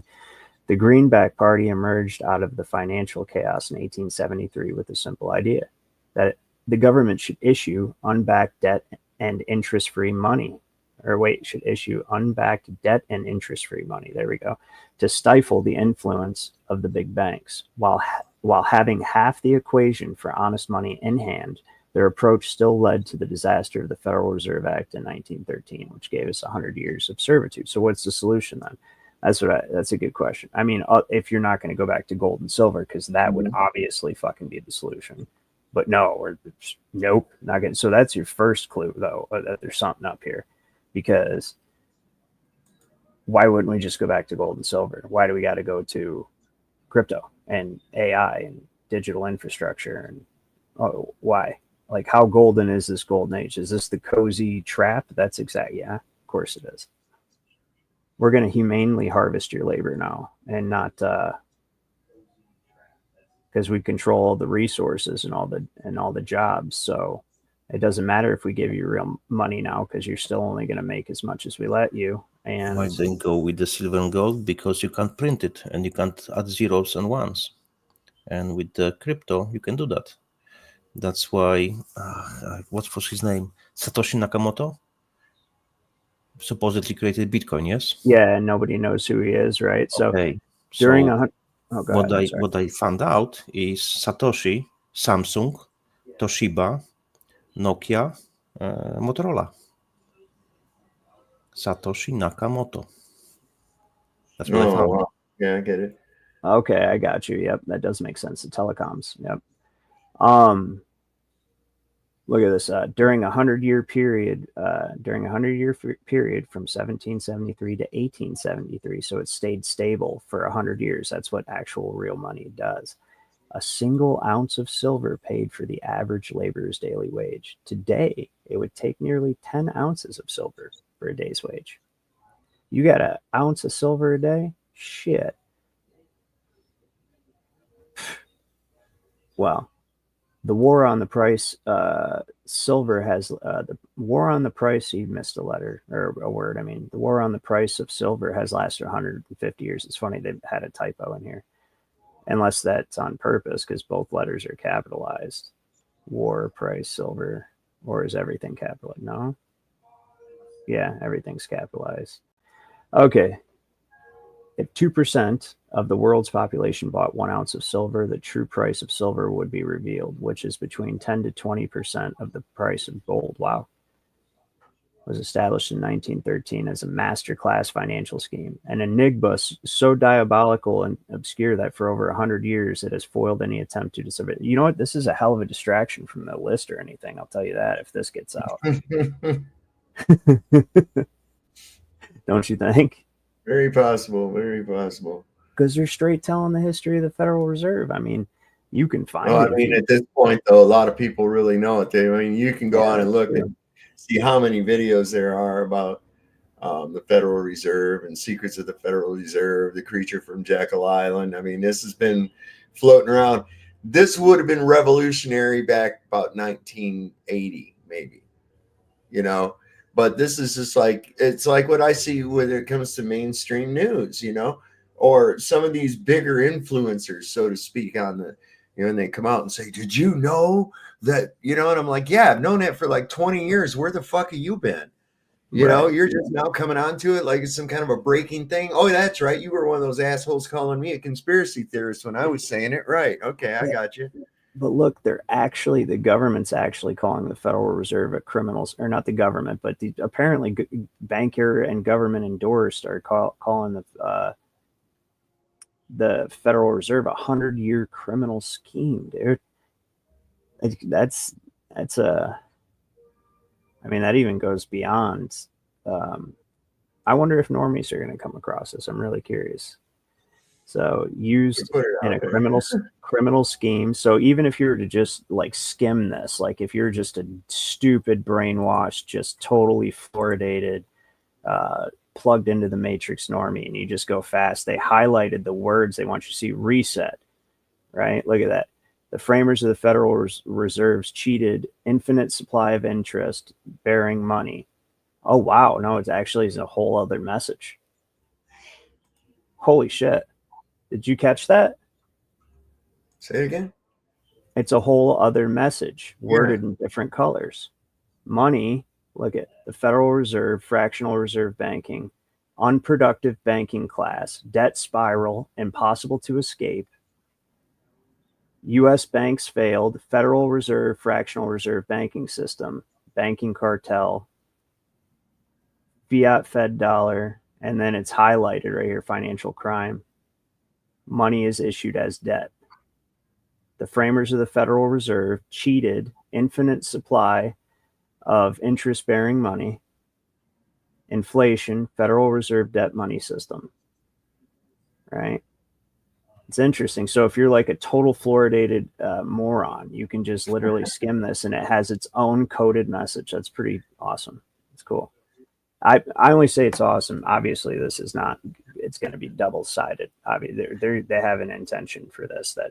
There's something going on. Probably not. But outside of that, I would have loved to have made this, first of all, and also had the opportunity to spread it as widely without having an alternative motive. You know what I mean? Yeah. That's how impressed I am with like what it says and how many people are going to see it. More than likely. Anyway, wouldn't it be crazy if this shit was just not up there tomorrow or something? And we were the only ones people watching and I got this fucking thing. But no, I haven't seen it. That's no problem. I have already excuse me. I have already uploaded that on my channel. So it's there. It stays there. Let's see here. The new money revolution, debt to wealth, precious metals 10%, treasury reserve, dividend dollar, direct ownership, we the people, the sovereign wealth reserve, unalienable asset trust. I mean, it always has been a trust. Even when we first created the government, it's a trust. I've said that a million times on this channel. And unalienable asset trust is a great way to put it. Sovereign wealth reserve, which purple's the color of sovereignty, by the way. Interesting. Is it telling? Is it going to tell? I bet you this is going to give you investment advice that if you take it, you're going to be okay, and if you don't come across this, and you're going to be fucked. I bet you that's probably the intention behind it. It's absolute truth for people who come across, and then if you don't, you're going to be fucked. Let's see if it gives us an investment advice. Let's check it out. All right, so it tells you what is debt to wealth, sovereign, blah, blah, blah. In accordance with the power granted to we the people. Sorry, I was looking at the green words for a second. All right, in accordance with the power granted to we the people by the Most High God, we assert our right to secure our life, liberty, and property. Wow. Wow. Okay. In doing, we find it necessary to undo the injustice brought upon us by a secret private banking conglomerate known as the Federal Reserve. But not going to call it the IMF or the Bank of England or Bank of Internationals. No, I guess you wouldn't, because you want to keep the peace, right? If you're going to kick them out and just be like, you guys can have everyone else. It's kind of shisty, but I mean, at the end of the day, it's, you know, we're not going to get into that. Anyway, known as the Federal Reserve, the Fed has systematically stripped the wealth of our nation and placed it into the hands of an elite few, using a carefully crafted criminal scheme dating back over 100 years. Wow. While posing as a federal agency, they operated as an unlawful money laundering and racketeering debt and interest exchange that has no actual reserves. Because of the fraudulent nature of their enterprise, we the people seek full reparations, restitution of assets acquired from the inception of the conspiracy to counterfeit the U.S. dollar. We expect these forfeited assets to be remitted towards the establishment of a USA sovereign wealth reserve, which is exclusively owned by the American people. So demanding reparations, huh? Sounds that way. From 1933, which, listen, I have McFadden's charges, his actual statements against the Federal Reserve right here, and he tells you exactly how many. This is Congress Lewis T. McFadden on the Federal Reserve, remarks in Congress 1934, and he starts off right off a rip, going, and then they killed him. That's what's crazy about it. They killed him. Mr. Chairman, here, I'll zoom in. Sorry, guys. Mr. Chairman, we have in this country one of the most corrupt institutions the world has ever known. I refer to the Federal Reserve Board and the Federal Reserve Banks, hereinafter called the Fed. The Fed has cheated the government of these United States and the people of the United States out of enough money to pay the nation's debt. The depredations and iniquities of the Fed has cost this country enough money to pay the national debt several times over. This evil institution has impoverished and ruined the people of these United States, has bankrupted itself, and has practically bankrupted our government, has done this through the defects of law under which it operates, through the maladministration of that law by the Fed, and through the corrupt practices of the moneyed vultures who control it. Damn. Yeah, Jeez. So anyway, long story short about that is that it's $80 billion in gold they took in 1933. 80 billion. Jesus. $80 billion in gold. Yep. They just took it. Gone.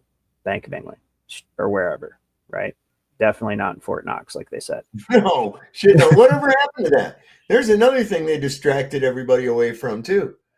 When wasn't they supposed to audit Fort Knox? Yeah, Right. right. We're supposed to audit the gold. Oh, that's out the fucking window. Yeah, What do you have we're in back to Fort lock Knox? her up again. Jesus Christ, this guy. You have knot, knot, which is So- N-O-T, not a gold.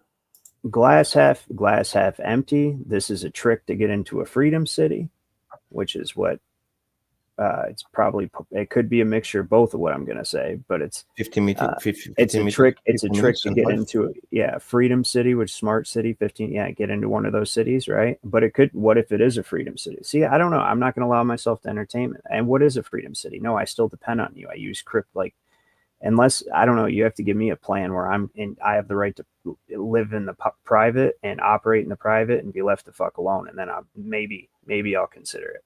If AI enforces that in common law, I'll go for that for sure. That's the only thing I go for. That's it. Because if you try to take money from me at gunpoint to give to unproductive people, including bankers, right? Because both classes of people that my money goes to, that they take at gunpoint, goes to unproductive people, right? Look, that being the bankers and the welfare mooches.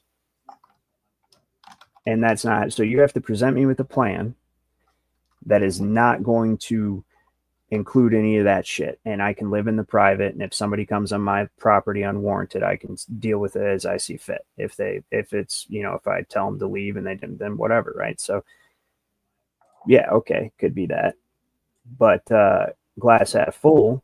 Yeah, it could be that. That's a glass half full. Why they would go separately for people like us, if they can gather them in one place? Exactly. That's the problem with it. But honestly, here's the problem with our current society. I don't know how it is in your country, Anish, but in our society, most people are dependent on grocery stores, indoor plumbing, electricity, heat, and all of the material comforts, the artificial womb, as I call it, that the government provides. That's the issue. Mainly, so what would happen? Truckatarians, because everything comes from trucks.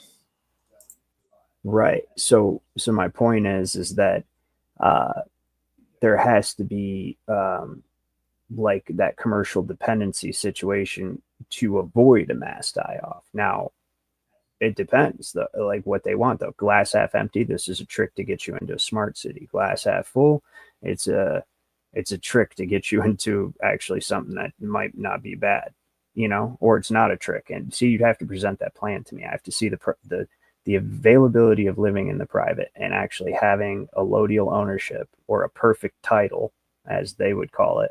It won't happen. It's called perfect title in there. Not allow this happen. Not in a mass scale. That's what I'm saying. I'm saying I would have to see it.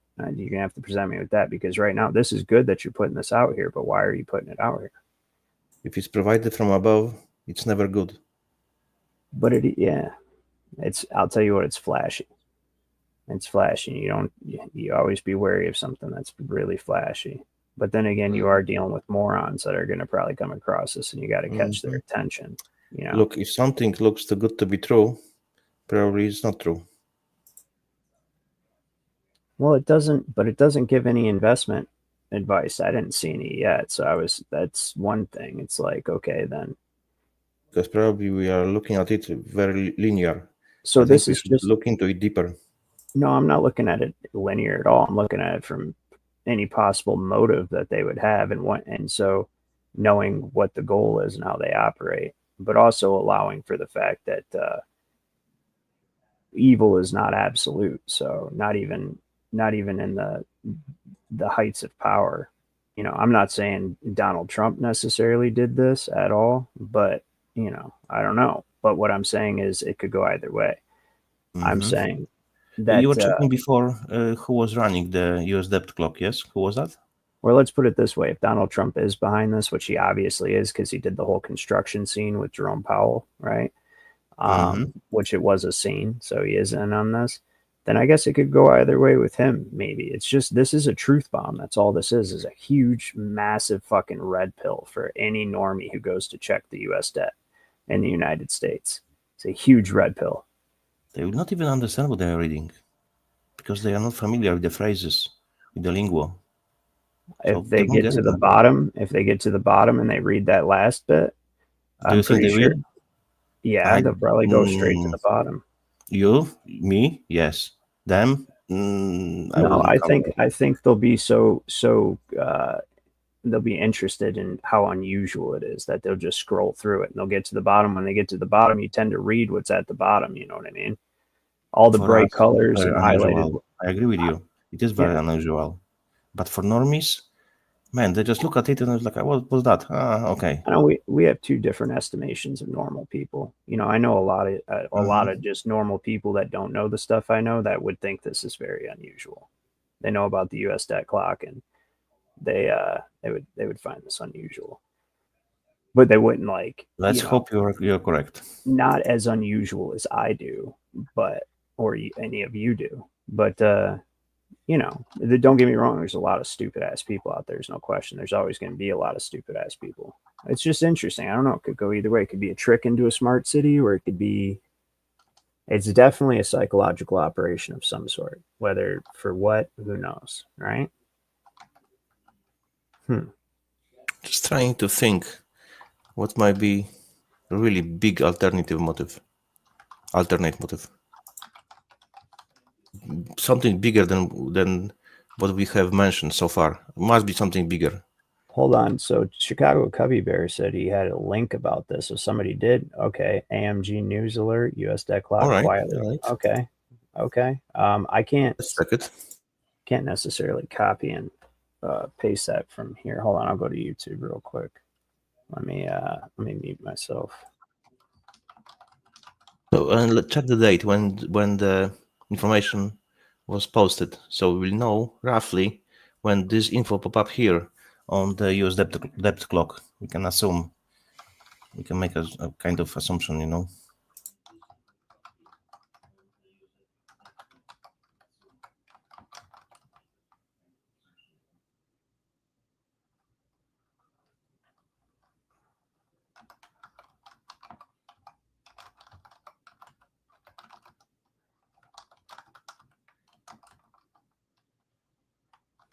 I just don't believe that the Trump is playing fucking 7D chess. He just exposed himself. So, nah. Q nonsense. I don't trust it at all. So I don't trust in Trump. I was exposing him from the time before he was running for the first time for the president position. So, nah. This guy is bad news.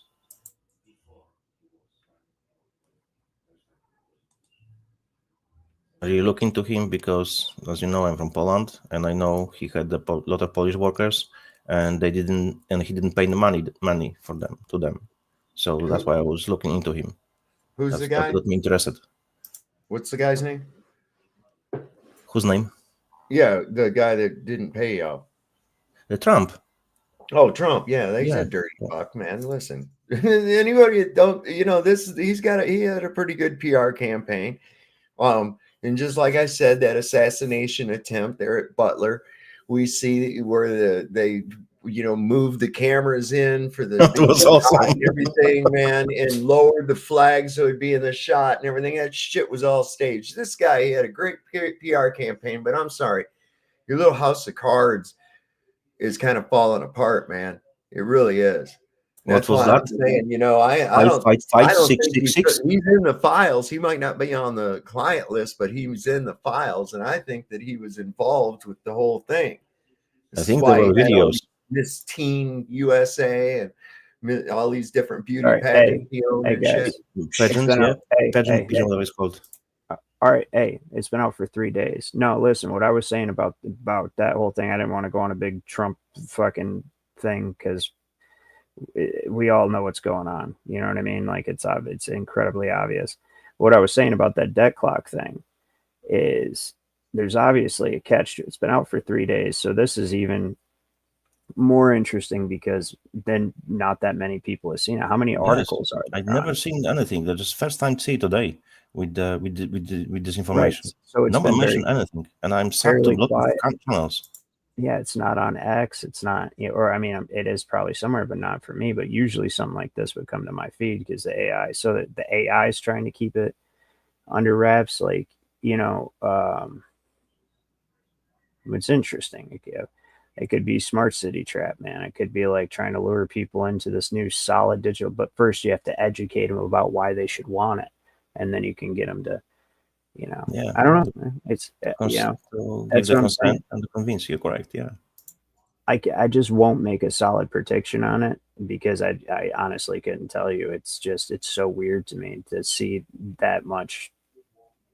Like, it's because I don't know how like deep you guys research, but my research, a lot of that stuff is like, if you went in there and just tried to say that stuff to any AI like 5 days ago, it would have told you it's a conspiracy theory. Like, everything has been just one concerted effort to keep all of that information on that PDF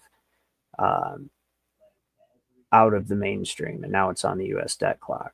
So that's I don't know. It's weird. But is the economy going to crash? I don't know. Do you use AI? Or is if it you going use, you can just put the phrase. What do you think about the newest info PDF Well, file provided for? I'm not going to do all that right now, but yeah, I don't know. It's fine. Anyway, it's 1:20. I'm sure you guys are probably getting tired. I'm going to go ahead and shut this down. I do appreciate you guys for joining me tonight, especially you, Dad. Thank you. In the morning. And Mojo, Janusz, it's 6:21 in the morning. It's 12:20 here or 1:20 here for me. So yeah, I'm ready to get to fucking bed, man. Yeah, it's pretty nuts. You guys got any last things on this or to the audience or anything like that? Head on a swivel, people. Hey, anybody want to plug channels or y'all know me? Yeah, most everybody does. There's some people who might not, though. I actually have some other people come over from Rumble and stuff like that. So Sovereign Soul, Unchained Mind. Yeah, we're over on the other channel right for the people. Sob's place. Or Sob's place. So there you guys go. Yeah, and anyway, on Odyssey, you can drop it for people. Oh, the Odyssey link. Yeah. Yes. Yeah. I can do that. It's fine. Hold on. Thank you. And I'm going to go rest my ribs. Yes, Mojo. You heal up. Right. Thank you, man. I always enjoy you coming on. For sure. See you guys. Thanks for having me. All right. Later, Dad. Later. All right. I'm going to post this for you guys, and then I am going to get out of here. I hope you guys have an awesome night. Janusz, good conversation, man. I look forward to Thank you very much. Likewise. I really like chatting with you. You have, in this subject, you have way deeper knowledge than me because, to be honest, my knowledge is kind of scattered because I'm looking into everything. So I can't really focus on one subject because it's just too much knowledge. You just can't know everything. You've got to specialize in it. Absolutely. Yes, exactly. Yeah. So I don't have enough time. I'm spending already like 18 hours a day on research. So totally get it. There's so many different aspects, especially when you get into that one chick talking about the biohacking and all that. It's pretty wild. Yeah. I watch majority of her videos, So yeah. She's very knowledgeable. And I can assure you, because I'm IT guy as well, so whatever she's talking about, she's 100% correct. I never caught her. She was lying about anything. Never happened. So that's a tell. So she's really, I don't know. She has connection to angels. She says she can see angels because the experiments they were doing on her father and mother. So I don't know what to say about this. Maybe. But other than that, in the matter of IT, she's 100% correct. I want to point something out, Janusz. I'm sorry to switch on you for a second, but look at the advertisements on the article that's showing 22 us. faces, yeah. 22 faces. Mm-hmm. FEMA Camp Terror, nowhere to run, nowhere to hide. DUMBs, deep underground military bases, military guillotines, mysterious coffins of fear, FEMA concentration camps, Operation Garden Plot. That doesn't sound very good. Trains of Death. Balls. Looks like a kind of CV. The hokey pokey, the red picture on his left hand side. 3 days of darkness. Yep. Of the what? Yeah. Dude, I might have to click it. What if I click it? Is it going to fuck my computer up? I don't know. I'm sorry. I wanted to end this, but. Mm-hmm. Let's check it. Let's check it a bit more. A second civil war. Oh shit! It didn't switch over with me. Hold on. Divine guardianship. Whoa, that's a big one. Oh, this is the bonus content. If anybody stuck around after I said bye. A second civil war. The 3 surefire signs that it's about to hit the fan in 2025. I don't know if I want to. Nah, I'm not We gonna. definitely go through it before I go to sleep. I don't think I'm gonna fuck with it, dude. It's probably bullshit. Like spyware. You want to bet? So, Could be. But Could be. divine guardianship, the harmony of guardians and spiritual assault. How to renew your cells in 7 days. Wealth DNA code. It's just weird shit though for this. I will check it to my VM, to the safe environment. So even if it's spyware, I don't care. Huh. Oh, okay. Yeah. All right, guys. Well, I'm going to shut this down tonight. So thank you, Janusz, as always. And so you're welcome up here anytime. I'll probably be back Monday. We're doing the private stream tomorrow. Oh, Mondays will be hard because I'm usually have enough time on weekends because I usually wake up like at 5 o'clock in the morning. So yeah. Right on. Well, I'll be doing this like 3 or 4 times a week, so it's no big deal. I'm sure I'll catch you around. But anyways, you have an awesome night. Pop up. Definitely. Everybody that's in the chat, I will see you guys probably Monday, except for the members of the Jurist Society. I will see you tomorrow, and we're going to discuss what 2 or 3 days would be good to do a meeting on that. Okay. All right, later, guys.